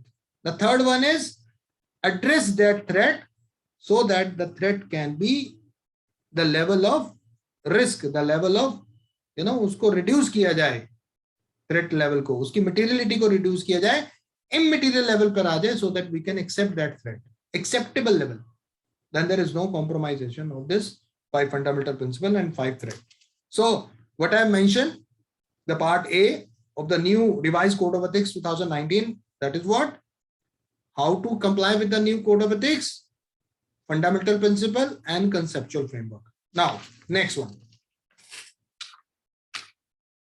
अब आपको थोड़ा सा ना कुछ और चीजें बहुत important है, हालांकि मैं आपको रिसेंट जो डिसीजंस है वो भी बताऊंगा ताकि उससे आपको ये क्लियर हो जाए। बट इसमें एक चीज समझने वाली है कि कंप्लाई करते हुए इसका अगर आप कोई सेक्शन पढ़ेंगे, अगर आपके पास कोई बुक है, तो दैट इज वेरी इंपॉर्टेंट कि देन यू कैन अंडरस्टैंड ये काम कैसे करता है, कंसेप्चुअल फ्रेमवर्क कैसे काम करता है, ये सब चीजें कैसे काम करती हैं। इसके लिए अगर आपके पास बुक हो तो आप सेक्शन निकाल सकते हैं, सेक्शन 350 में मेंशन किया गया कस्टडी ऑफ क्लाइंट एसेट। हमने ये पहले भी सेकंड शेड्यूल में पढ़ा हुआ है कि if you have some assets related to the client, then law में भी पढ़ा हुआ है अगर आपके पास कोई ऐसी एसेट जो क्लाइंट से रिलेटेड है तो आप उस एसेट को अपनी एसेट से सेपरेट रखें। जैसे हमने कई चीजें पढ़ी हुई है कि yes, if you are getting some money from the client against the payment of tax, then put that money in a separate bank account. Don't mix that money in your saving account where you are already, the balance is there. You cannot mix that money with your money. Please put that money in a separate bank account. उसको separate bank account में deposit करें और वहीं से transaction करें। ये client का पैसा क्लाइंट की पेमेंट के लिए काम आए, आप उसमें कोई भी बेनिफिट ना लें। अगर आप उसमें कोई बेनिफिट लेना चाहते हैं then there could be a problem of self-interest threat. कैसे हुआ? अभी थोड़े दिन पहले की बात है, एक चार्टर्ड अकाउंटेंट साहब से मेरी बात हो रही थी, कहते यार सिंह साहब आप क्या क्लाइंट का पैसा सेपरेट बैंक अकाउंट में डालते हैं? मैं कहा जी पहली बात तो मैं क्लाइंट से पैसा लेता ही नहीं इस चीज का। अगर क्लाइंट का कोई टैक्स डिपॉजिट होना है तो मैंने कहता हूँ जी डायरेक्ट आप टैक्स डिपॉजिट कीजिए। आई am not getting any money from your side and I'm not working on your behalf to deposit that particular tax, whether direct tax or indirect tax. I'm not getting a single penny from the client except my audit fees. तो कहते फिर कैसे करते हैं? मैं कहा मैं तो नहीं करता सर। मैं कहा आप लेते हैं क्या? कहते जी मैं तो रिसीव करता हूँ। मैं कहा फिर कैसे करते हैं? सर एक क्लाइंट का एक पैसा आया था, 10 लाख रुपए आए थे, उसका डिपॉजिट होना था, कोई 12-13 लाख रुपए डिपॉजिट होना था टैक्स का। मैंने कहा फिर? कहते वो 10 लाख रुपए आए, मैंने अपने अकाउंट में डाल दिए, सेविंग अकाउंट में ले लिया, मैंने करंट अकाउंट में नहीं लिए, फर्म के खाते में नहीं लिए, सेविंग में ले लिए। मैं कहा अच्छा तो डिपॉजिट कर दिया टैक्स? कहता नहीं सर कहाँ किया सर, हफ्ता 10 दिन रखा अपने सेविंग अकाउंट में। मैं कहा क्यों? उसको जमा करना चाहिए था आपको। कहता सर 10 दिन का इंटरेस्ट भी तो आ गया। कहते बैंक मुझे 10 दिन का इंटरेस्ट तो देगा 10 लाख रुपए के बैलेंस पे। मैं कहा सर यहां पर है सेल्फ इंटरेस्ट थ्रेट। आप अपनी ऑडिट फीस के अलावा if you are looking for other income from the money of your client, it's a professional misconduct.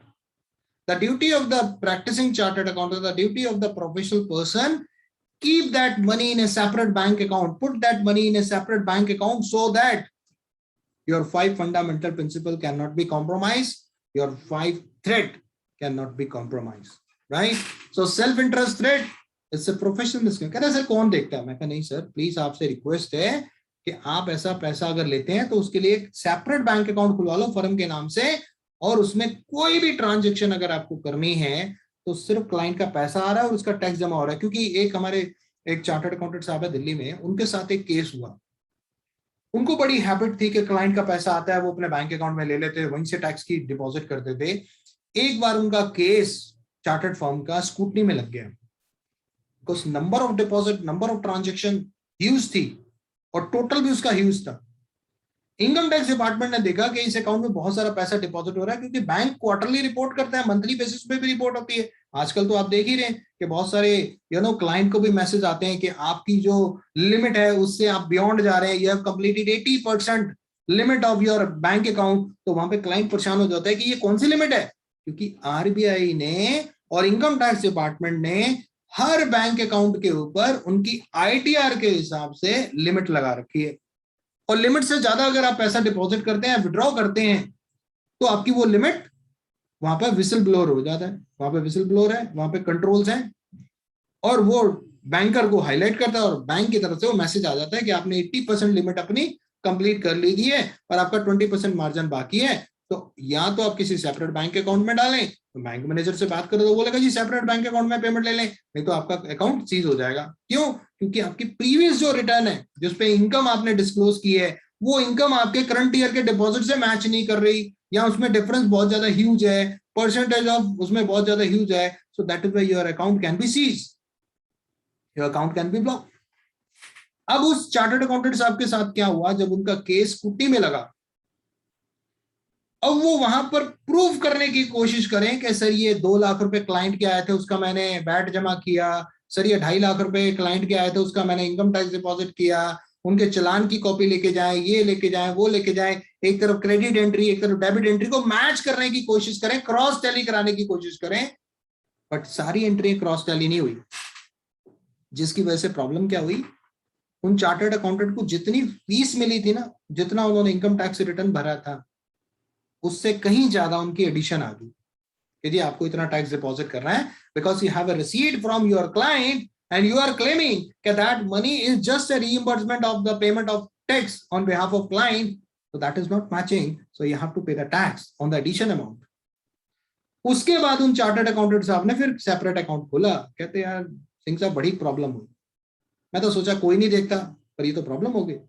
और आजकल तो सर बहुत इश्यूज हैं, आप अपने सेविंग अकाउंट में, आप अपने बाकी अकाउंट, करंट अकाउंट के अलावा अगर कोई अकाउंट सेविंग अकाउंट है और वहां पे आपकी पुरानी इन आईटीआर के बेसिस पर अगर कोई लिमिट लगी हुई है आपके सेविंग अकाउंट में, then you will get the message from the your bank, from your home branch, yes sir, your limit is going to include this cross, you are going to cross your limit, available limit। और वो limit कौन सी है वो आपको bank manager बताएगा, क्योंकि ये कहीं ना कहीं बैकेंड पे ये कंट्रोल्स हैं। जैसे जीएसटी में आप देखते हैं कि जीएसटी में अगर आप पर्टिकुलर लिमिट से ज्यादा आईटीसी क्लेम करेंगे तो वो कॉलम रेड हो जाता है, and that alert for yourself and that alert for the GST department, the proper officer is also, क्योंकि उसी के बेसिस पर वो आपको नोटिस इशू करेंगे कि आपका अगर 2 लाख रुपए का आईटीसी था तो आपने इस फिगर को एडिट करके 2.5 लाख किया, जिसकी वजह से वो रेड हुआ और हमें ये अलर्ट मिला और हमने आपको नोटिस दे दिया। तो बहुत सारी ऐसी चीजें जो बैकएंड पे कंट्रोल में लगी हुई हैं। सो मैं आपको बोलूंगा, being a professional person, save your skin, please comply with the the standard, comply with this NDAs, accounting standard, audit standard, SAE और बहुत सारे ऐसे स्टैंडर्ड्स हैं। इवन नफरा की जो रिक्वायरमेंट है, एमसीए की कंप्लायंसेस हैं, इनकम टैक्स के कंप्लायंसेस हैं, जीएसटी के कंप्लायंसेस हैं। बहुत सारे डिपार्टमेंट को सरकार ने बहुत सारी पावर्स दे दी है कि वो चाहें तो कंपनी के डायरेक्टर और चाहें तो प्रोफेशनल पर्सन को अरेस्ट कर सकते हैं। तो अपने आप को बचाने के लिए सबसे पहले सर मैंने आपको बताया कोड ऑफ एथिक्स को पढ़ना बहुत जरूरी है, क्योंकि आज भी चार्टर्ड अकाउंटेंट से दोपहर को बात हो रही थी, वो कहते हैं सिंह साहब हमें पता ही नहीं है कि हम कितनी गलतियां कर रहे हैं, क्योंकि हमने कभी कोड ऑफ एथिक्स पढ़ा ही नहीं, और सुना इसलिए नहीं क्योंकि आज तक फंसे नहीं, और सुना इसलिए नहीं क्योंकि इससे क्लाइंट से रेवेन्यू थोड़ी जनरेट होता है। क्लाइंट से रेवेन्यू जनरेट होता है जीएसटी से, क्लाइंट से रेवेन्यू जनरेट होता है इनकम टैक्स से, क्लाइंट से रेवेन्यू जनरेट होता है कोई और प्रोफेशनल सर्विस से। बस वही चीजें पढ़ते हैं, उसके अलावा नहीं पढ़ते। बट अगर आप नहीं पढ़ते तो आप बहुत बड़ी मिस्टेक कर रहे हैं। You have to study, this is the part and parcel of our profession. So मैं आपको बोलूंगा कि sir must read this professional, this code of ethics, very very important for the professional, whether you are in the practice और you are in the industry. चलिए next पढ़ते हैं sir. मैं बात कर रहा था कस्टडी ऑफ क्लाइंट एसेट्स की, सेक्शन 350। ये मैं एक बार ही बता दूं कि इस सेक्शन, इनको न्यू कोड ऑफ एथिक्स को कंप्लाई कैसे करते हैं एक पर्टिकुलर सिचुएशन में। अब ये सिचुएशन क्या है, you have a one assets of the client related to that client. अब इसको आपने क्या करना है, इसकी जो रिक्वायरमेंट है, इंट्रोडक्शन में जब भी आप जाएंगे ना, किसी भी पर्टिकुलर सेक्शन के इंट्रोडक्शन में जाएंगे, हमेशा आपको एक ही चीज मिलेगी, a professional accountant are required with the fundamental principle, comply with the fundamental principle and apply the conceptual framework. और उसके लिए सेक्शन जो है वो सेक्शन 100 और सेक्शन 120, ये आपको हर जगह मिलेगा, हर सिचुएशन, हर केस स्टडी में, हर वो जो सिचुएशन दी गई है अलग अलग सेक्शन की, उसमें गिफ्ट है, उसमें हॉस्पिटैलिटी है, उसमें रोटेशन ऑफ द ऑडिटर है, उसमें बहुत सारी चीजें हैं, जिसमें से one of the situation I am going to discuss custody of client assets. दूसरा, holding client assets create a self interest. अब मान लीजिए कोई डायरेक्टर कंपनी का मेरे पास अपनी कार छोड़ जाता है और वो कहता है सिंह साहब मैं जरा फैमिली के साथ घूमने बाहर जा रहा हूँ, तो मर्सिडीज है वो ना मेरे घर के बाहर खड़ी रहेगी, तो बच्चे उसके ऊपर निशान डाल देंगे। तो आपकी भी कोठी है सर, आप अपनी कोठी में ही गाड़ी को अंदर कर लीजिए और ध्यान रखिए कहीं जाना हो तो सर ले जाना, सर मेरी गाड़ी क्या दिक्कत है, right? So if I have the car of one of the director of my client, like the company, like the holding a client asset create a self interest, obviously वहां पे self interest रहेगा कि चलो यार किसी client को मिलने जाऊंगा तो वही Mercedes ले जाऊंगा, और other threat to comply with the principle. अब मेरी फैमिलिटी थ्रेट भी हो सकता है, मेरे उसके साथ फैमिली रिलेशन है, हो सकता है इसलिए गाड़ी दे गया हो कि चलो सर आप यूज कर लेना सर, तब तक आप चलाओ, तब तक मैं बाहर से वापस नहीं आ जाता. Professional behaviour and the objectivity. अब जब मेरे ऊपर जब उसका एहसान हो गया, वो जब भी जाता है अपनी बड़ी गाड़ी मेरे पास छोड़ जाता है, और उससे मैं बड़े क्लाइंट को जब मिलने जाता हूँ तो उसी गाड़ी में जाता हूँ, तो मेरे ऊपर जब वो एहसान कर रहा है तो उस एहसान का बदला भी तो वो लेगा. कभी तो एक्सपेक्ट करेगा कि जब सिंह साहब आप मेरी कंपनी की बैलेंस शीट को फाइनल करेंगे तो वहां पर कोई क्वालिफिकेशन मत देना. तो यहां पर क्या हुआ, यहां पर ऑब्जेक्टिविटी, यहां पर इंटीग्रिटी, यहां पे प्रोफेशनल बिहेवियर, और यहां पर प्रोफेशनल कैपिटलिज्म, और यहां पे सेल्फ इंटरेस्ट, और यहां पे फैमिलिटी थ्रेट, ये सारे कॉम्प्रोमाइज हो गए. अब जब सारे कॉम्प्रोमाइज हो गए तो फिर मुझे क्या करना है, फिर मुझे कंसेप्चुअल फ्रेमवर्क लगाना है. आइडेंटिफाई थ्रेट, कौन सा थ्रेट हो गया, इवेल्युएट थ्रेट, फिर उसको एड्रेस करना है एक्सेप्टेबल लेवल पे लेके जाने के लिए ताकि उसकी मटेरियलिटी खत्म हो जाए. I have to reduce the level of materiality in particular situation and उसको थ्रेट को एक्सेप्टेबल लेवल पे लेके आना है कि मान लिया कि उसकी एसेट्स मेरे पास रही, मेरे पास सेल्फ इंटरेस्ट है, बट उसकी वजह से मेरी रिपोर्टिंग में कहीं पर भी मैंने कॉम्प्रोमाइज नहीं किया किसी भी फंडामेंटल प्रिंसिपल के साथ या थ्रेट के साथ. This is the responsibility, this is the duty of the practicing chartered accountant, this is the duty of the auditor कि वो इसको ध्यान रखे. नेक्स्ट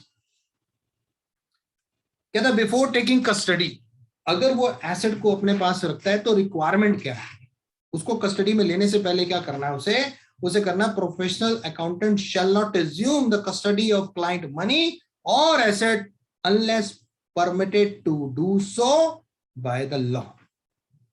यानी कि उसकी एसेट्स आ गई, उसकी मनी आ गई, उसको एज इट इज रख लिया, मुझे कोई पैसा दे गया, कैश दे गया, सेपरेट बैंक अकाउंट में जमा कर दिया, अपनी गाड़ी दे गया, एज इट इज खड़ी कर दी, उसको यूज नहीं करना जब तक लॉ परमिट ना करे. आगे चलते. उसके बाद है make inquiry about the source of assets. तो भाई ये गाड़ी जो तूने ली है इतनी बड़ी, कहाँ से ली है, पैसे हैं भी हैं, मुझे पता है वो 2.5 लाख रुपए की रिटर्न भरता है, और मेरे पास वो मर्सिडीज छोड़ गया, कल को पता लगा उस मर्सिडीज चोरी की है, उसके ऊपर पुलिस केस हो जाए, तो उसके ऊपर पुलिस केस होगा तो ऑटोमेटिकली छींटे तो मेरे ऊपर भी आएंगे क्योंकि वो गाड़ी मेरे पार्किंग लॉन्च में खड़ी थी. तो दिस इज द प्रॉब्लम. तो मुझे क्या उससे पूछना है, मुझे उससे पूछना है कि भाई ये इनकम कहाँ से आई, कहाँ से परचेज की. निहाल शाह सर ने हैंड रेज किया. निहाल सर अभी मैं थोड़ी देर के बाद आपके पास आता हूँ. हाँ, अगर हमारे जो Deepali ji, if you can manage please, या तो निहाल सर को परमिशन दीजिए, अगर वो कुछ पूछना चाहते हैं, कुछ में भी हो सकता है कि वो कहीं कोई क्वेरी पूछना चाहते हैं. If you allow him so that we can discuss if he has some important point to discuss.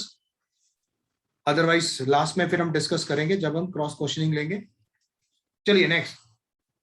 Inquiry about the source of client asset might reveal for example that the asset were derived from the illegal activity. जैसे मैंने बोला, हो सकता है भाई वो चोरी की हो सकता है चोरी के पैसे से. और आफ्टर टेकिंग एसेट तो क्या हमें प्रिकॉशंस लेनी है, after taking asset keep the asset separately, जैसे मैंने पहले बोला, use the asset only for the purpose for which they are intended. अगर आप उसे यूज करना चाहते हैं तो उसकी जो डायरेक्शन है, क्लाइंट की जो डायरेक्शन है जो हमें देकर गया है, जैसे क्लाइंट की मनी है मेरे पास, क्लाइंट कहता है 10 लाख रुपए आपको दिए हैं, ये 10 लाख रुपए आपने हमारी कंपनी का सेल्फ असेसमेंट टैक्स भरना है. अब 10 लाख को मैंने सेपरेट बैंक अकाउंट में डाल दिया और 10 लाख रुपए को मैंने उन कंपनी का सेल्फ असेसमेंट टैक्स डिपॉजिट कर दिया. इस तरीके से करना है. And be ready at all the time to account for that assets and any income, dividend or gain generated to any individual entitled to that accounting. But अगर आपने अपने पास रखा है, हमने लॉ में भी पढ़ा है कि अगर आपके पास कोई कोई चीज छोड़ जाता है और उसके अंदर अगर कोई इंक्रीमेंट होता है तो आपको उसको वापस देना है. बट अगर आप अपने पास रख रहे हैं, उसको अपने बैंक अकाउंट में दे रहे हैं, मेरे जो दोस्त है जिन्होंने 10 लाख रुपए अपने बैंक अकाउंट में डाल लिया, उसके ऊपर जो इनकम हुई उस इनकम के ऊपर उन्होंने टैक्स दिया, या फिर उस इनकम को उसे वापस करना है कि 10 लाख के ऊपर ये इंटरेस्ट आया, 10 लाख रुपए मैंने तुम्हारा सेल्फ असेसमेंट टैक्स डिपॉजिट कर दिया, but this is the interest which I have earn on that 10 lakh rupees, तो उसको रीपेमेंट कर दो कि सर ये आप ही का है, मेरा नहीं है sir, that belongs to you, right. So ये कुछ रिक्वायरमेंट है, कुछ एप्लीकेशन मटेरियल है for the better understanding of the chartered accountant. तो ये जब नई कोड ऑफ एथिक्स आप जब पढ़ेंगे तब आपको क्लियर होगा कि ये कुछ ऐसी चीजें हैं जो हमें समझनी है, वेरी वेरी इंपॉर्टेंट, कि how to comply with this new code of ethics, right. अभी रिसेंट डिसीजन की अगर मैं बात करूं, कुछ एक रिसेंट डिसीजन है जो इंस्टीट्यूट की आप वेबसाइट में देखेंगे, जैसे कि क्या कोई chartered accountant, the practising chartered accountant, मैं चैट बॉक्स में आपसे एक्सपेक्ट करूंगा आंसर इस क्वेरी का, कि क्या कोई chartered accountant, is any chartered accountant is eligible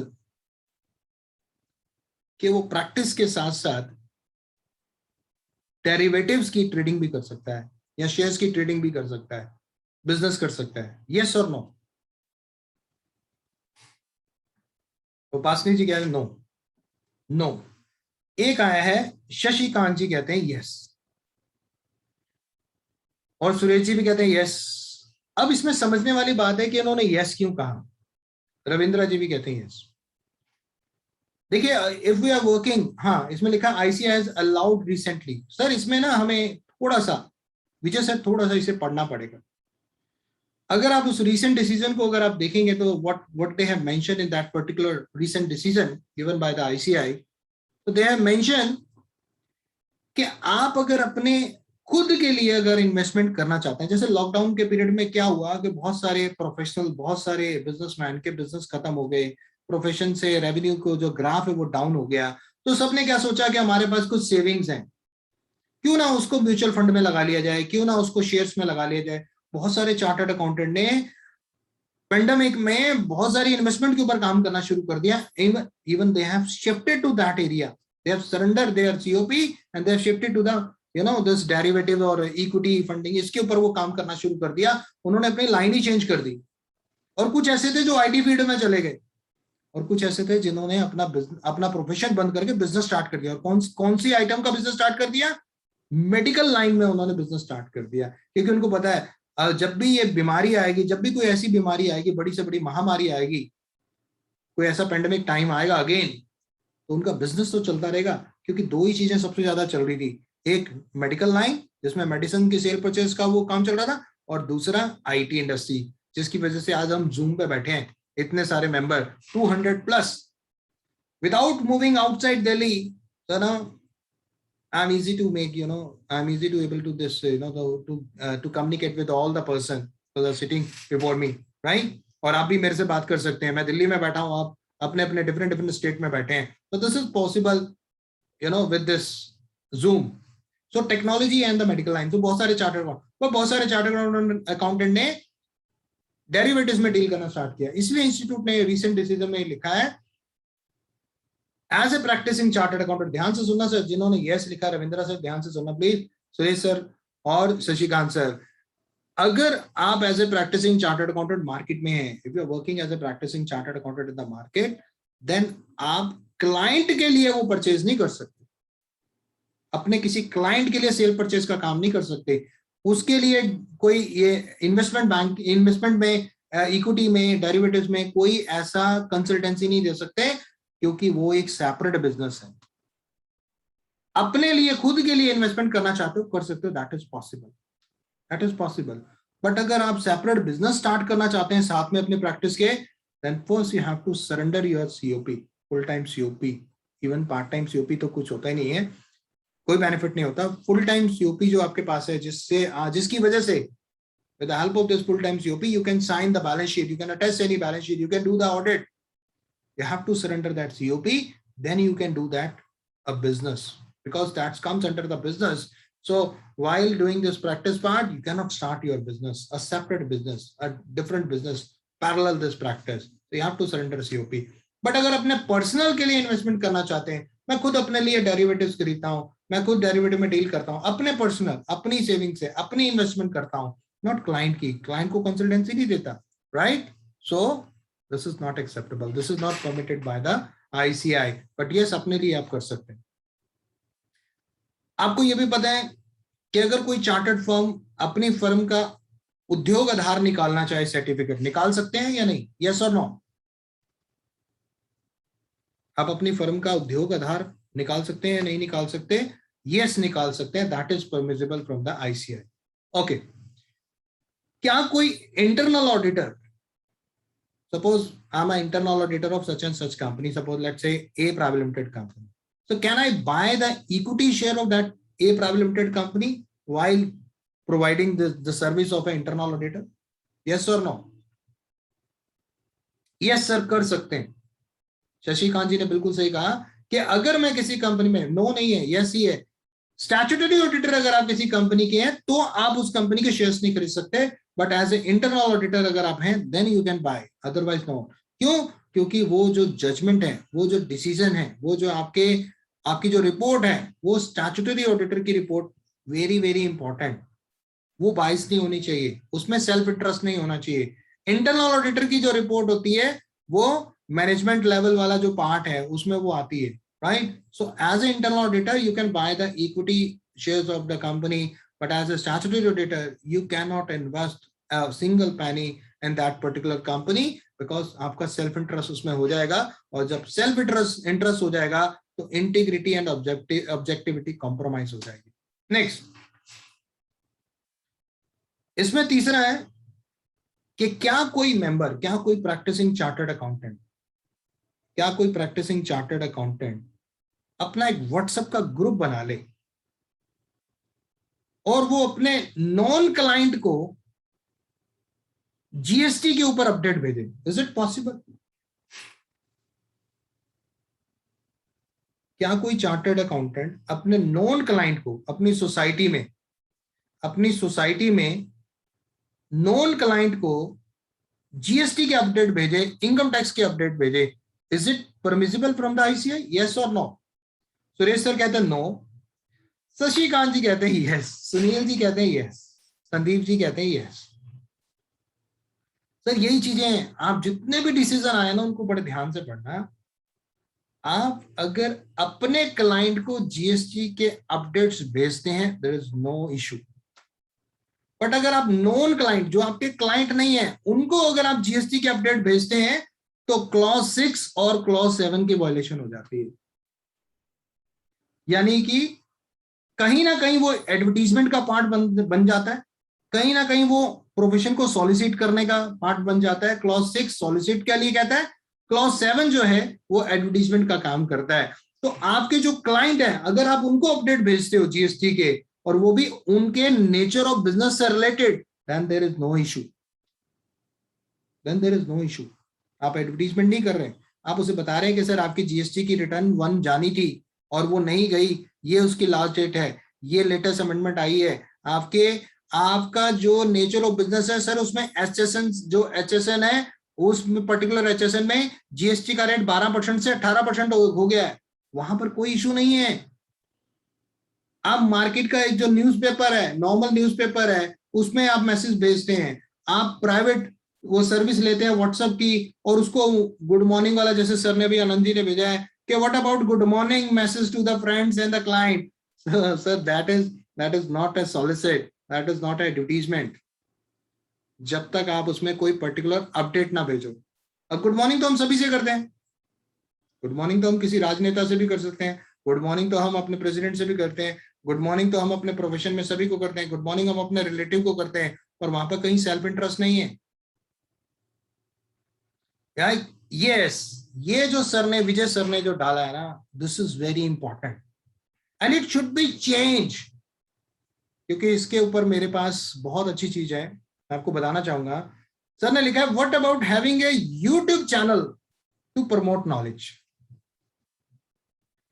आप देखेंगे बहुत सारे मार्केट में ऐसे स्पीकर्स हैं जिनके यूट्यूब चैनल बनाए हुए हैं उन्होंने, बट मेरी ये रिक्वेस्ट है हमारी कोड ऑफ एथिक्स कमेटी से कि इसको भी क्लॉज 7 में कवर कर लेना चाहिए।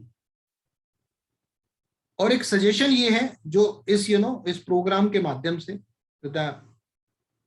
इस प्रोग्राम के माध्यम से मेरा एक मैसेज इंस्टीट्यूट तक पहुंच जाए कि इंस्टीट्यूट की वेबसाइट पर एक स्टोरेज होनी चाहिए। जो भी फैकल्टी, जैसे आज का प्रोग्राम पुणे ब्रांच करा रही है, ये video, that video must be available on that particular cloud या storage services only for the chartered accountant. उसका रीजन मैं बताता हूं। एक तो क्या है कि if you want to see this particular program again, उसे सुनना चाहते हैं दोबारा, देन आपको एक लॉगिन आईडी पासवर्ड मिल जाए इंस्टीट्यूट की तरफ से, और आप लॉगिन आईडी पासवर्ड डालकर आप उस स्टोरेज को चेक कर सकते हैं कि यहाँ पर ये वीडियो ई-वे बिल से रिलेटेड प्रेजेंटेशन थी, कोड ऑफ एथिक्स से रिलेटेड प्रेजेंटेशन थी, प्रोग्राम था, ये पुणे ब्रांच का था, ये मुंबई ब्रांच का था, ये दिल्ली ब्रांच का था, वहां पर ये प्रोग्राम हुए, अब बजट के ऊपर बहुत सारे प्रोग्राम हुए। All these programme should not be on the YouTube publicly, public domain में नहीं होना चाहिए, क्योंकि जो विजय सर ने बोला ना बिल्कुल सही है, क्योंकि कहीं ना कहीं वहां पर हम नॉलेज को शेयर करते हैं, जिसकी वजह से क्या होता है, अब जैसे मान लीजिए मैं अपनी पीपीटी, यहाँ पर मैंने पीपीटी डालनी, विजय सर इसलिए डालनी मैंने बंद कर दी क्योंकि पीपीटी के लास्ट में एक स्लाइड होती है जहां पर थैंक यू लिखा होता है और कॉन्टैक्ट नंबर और ईमेल आईडी लिखे होते हैं।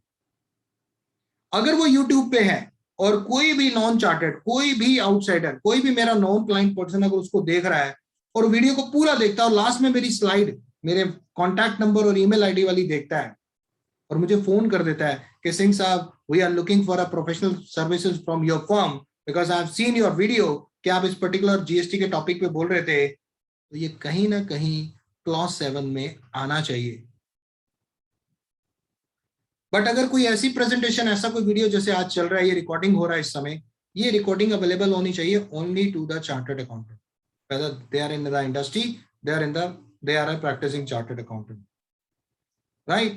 और वहां पर आप जाके लॉगिन आईडी और पासवर्ड डालकर आप वीडियो एक्सेस कर सकते हैं, और एक्सेस करने के बाद जो पर्टिकुलर सब्जेक्ट में आपने नॉलेज अपडेट करनी है उस पर्टिकुलर वीडियो को आप देख लें। Only access must be available to the chartered accountant and all the videos must be available on the storage of this ICI portal, right? So definitely, हाँ, अब सर विकास sir कहते हैं कि how about the speaking on the CNBC। Sir यहाँ पर ना बहुत सारी चीजें हैं, मैं तभी इस मुद्दे को छेड़ना जो होता है ना, ये बहुत बड़ा वो बन जाता है। अभी हमारे पास जो गाइडलाइंस है, वहां पर गाइडलाइंस यही है कि अगर मान लीजिए मेरे को ही टीवी पे इनवाइट किया जाता है कि सिंह साहब आप हमारे चैनल पे आइए और बजट के ऊपर डिस्कशन कीजिए, हमारे चैनल पे आइए और जीएसटी में जो मेजर चेंजेस है उसके ऊपर डिस्कशन कीजिए, तो हमें उस पर्टिकुलर प्रोग्राम में अगर कोई क्वेश्चन पूछे जाते हैं तो उनके जवाब तो हमें देने बनते हैं। और मेरा नाम जैसे नीचे आ रहा है, इस समय मेरी स्क्रीन के नीचे आ रहा है सीए जगजीत सिंह जैक्स, इवन वहां पर कुछ नहीं आना चाहिए, सिर्फ यही आना चाहिए सीए जगजीत सिंह जैक्स, not more than that, not a specialized person और expert in GST, eminent speaker, ये कुछ नहीं आना चाहिए, because it's a big problem, it's cover under this advertisement. ये हो सकती है directly and indirectly, Vikas ji, directly और इनडायरेक्टली कहीं ना कहीं एडवर्टीजमेंट है। मेरे पास एक क्लाइंट आ रहा था और उससे मेरी बात हो गई, मीटिंग हो गई, सब कुछ हो गया, उसके दूसरे पार्टनर ने पहले पार्टनर को बाहर जाके बोला, कहते यार हम इस चार्टर्ड अकाउंटेंट को अपॉइंट नहीं करेंगे, हम उसको अपॉइंट करेंगे जो टीवी पे आता है। और ये मुझे सुनाई दे गया कि वो टीवी पे आता है तो इसलिए उसको करेंगे। अब उसकी फीस भी टीवी के हिसाब से होगी, कि वो टीवी के हिसाब से वो चैनल में जाता है, बड़े बड़े चैनल पे बोलता है, तो उस हिसाब से उसकी फीस भी होगी, डेफिनेटली होगी, मैं ये नहीं कहता नहीं होगी, और उनका वो एक्सपर्ट भी उस लेवल के हैं, तो डेफिनेटली। बट कहीं ना कहीं इंस्टीट्यूट को यहाँ पर मेरी रिक्वेस्ट है कमेटी से कि हम इन चीजों को क्लॉज 7 का पार्ट बना दे, ताकि ये चीजें जो है एडवर्टीजमेंट में कवर हो जाए, ताकि ये कोई भी जैसे टीवी चैनल पर एक पर्टिकुलर फ्रेम में ही बात की जाए। यूट्यूब पे अगर आप आना चाहते हैं देन आपको सीओपी सरेंडर करके आना चाहिए। बहुत सारे ऐसे चार्टर्ड अकाउंटेंट है जिन्होंने अपनी सीओपी सरेंडर कर दिया, वो अल्टीमेटली कंसल्टेंसी बिजनेस में चले गए, उन्होंने अपनी एलएलपी खोल ली और वहां जाके डिफरेंट बिजनेस में प्रोफेशन के किसी पर्टिकुलर एरिया में चले गए।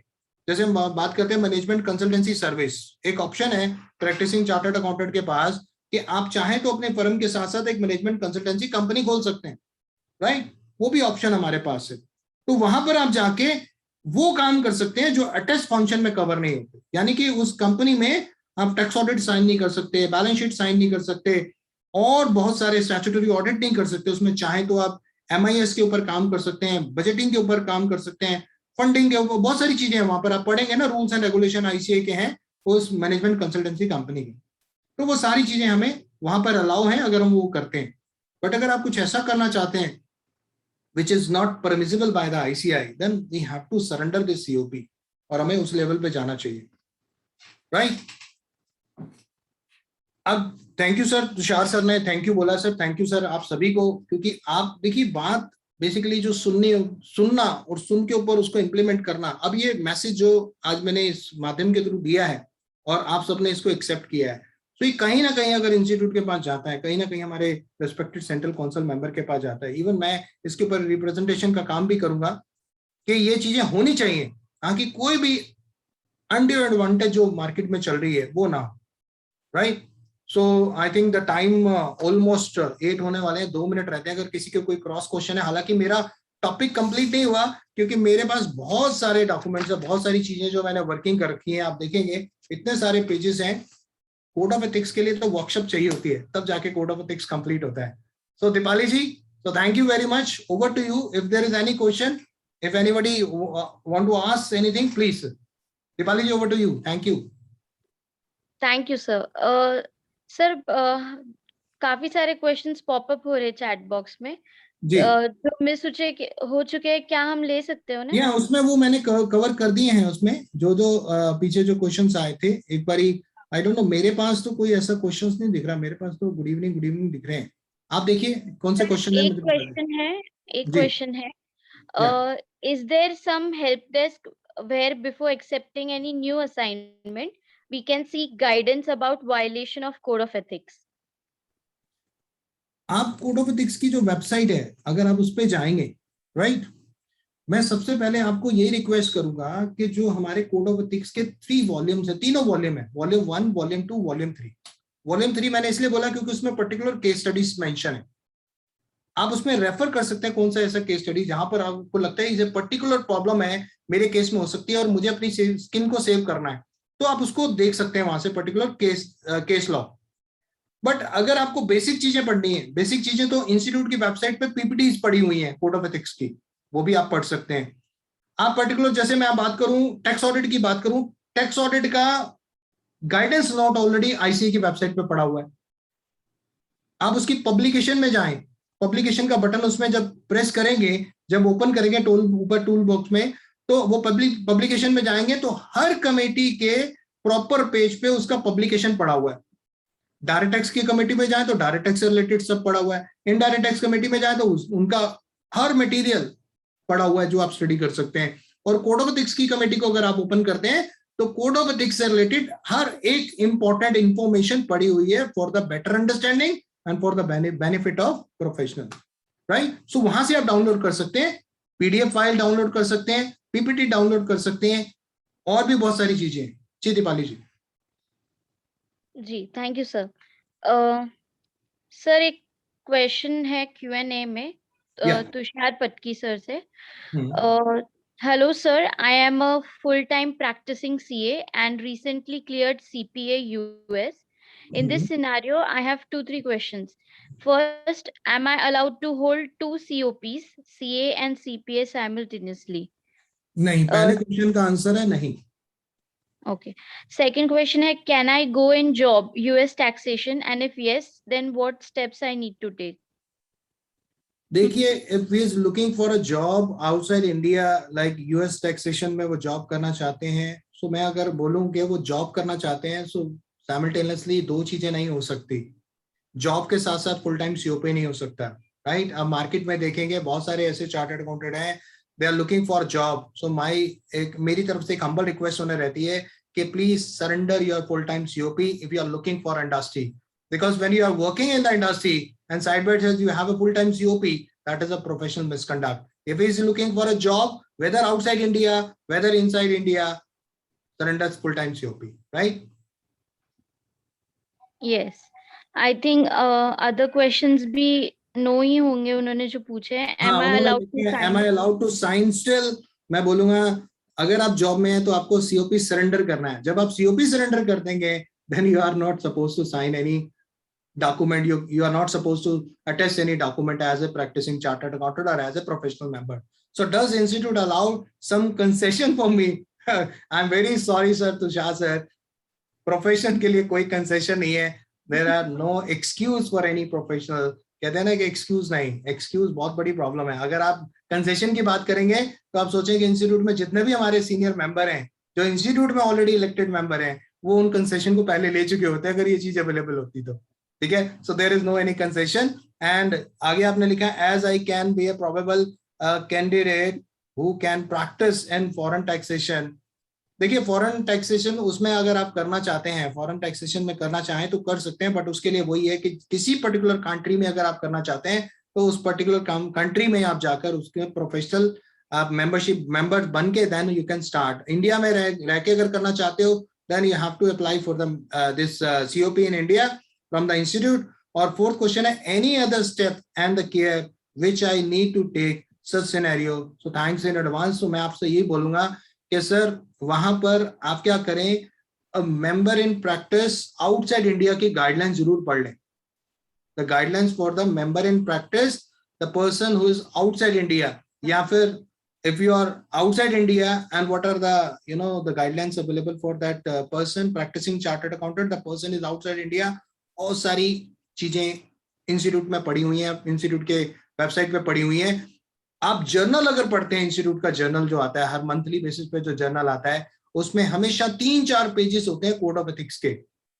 और कोड ऑफ एथिक्स की वेबसाइट पे अगर आप जाएंगे तो वहां पे जर्नल पड़ी हुई है पिछले कम से कम नहीं तो मेरे हिसाब से मोर देन 24 महीने से ज्यादा, यानी कि 2 साल की तकरीबन जर्नल पड़ी हुई है.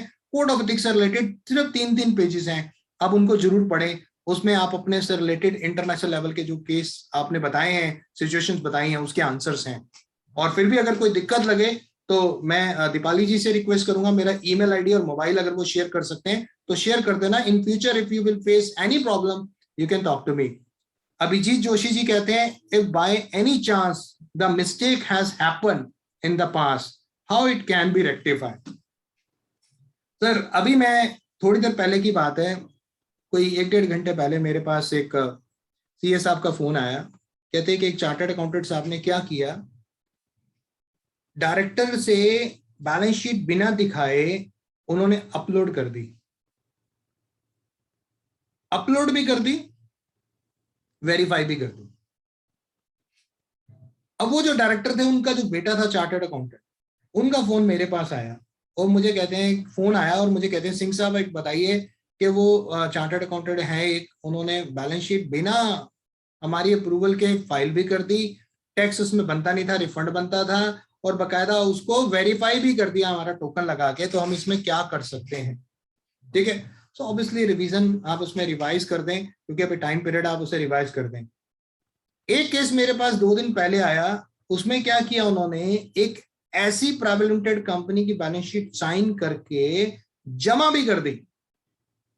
और साइन कब की थी, साइन की थी in the month of November, but उसका यूटिन जनरेट नहीं किया. कहते सर अब क्या करें, वो बैलेंस शीट तो वेरीफाई होगी नहीं क्योंकि उसका यूटिन जनरेट नहीं किया.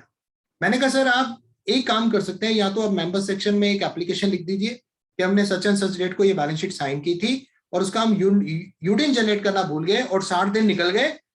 ये मिस्टेक जो है इंटेंशनली नहीं हुआ, इंटेंशनली नहीं हुआ, अनइंटेंशनली हो गई मिस्टेक. तो आप रिक्वेस्ट कर सकते हैं, वो आपकी रिक्वेस्ट को एक्सेप्ट करें या ना करें वो उनकी कॉल है, बट आप ये इंफॉर्मेशन दे दें.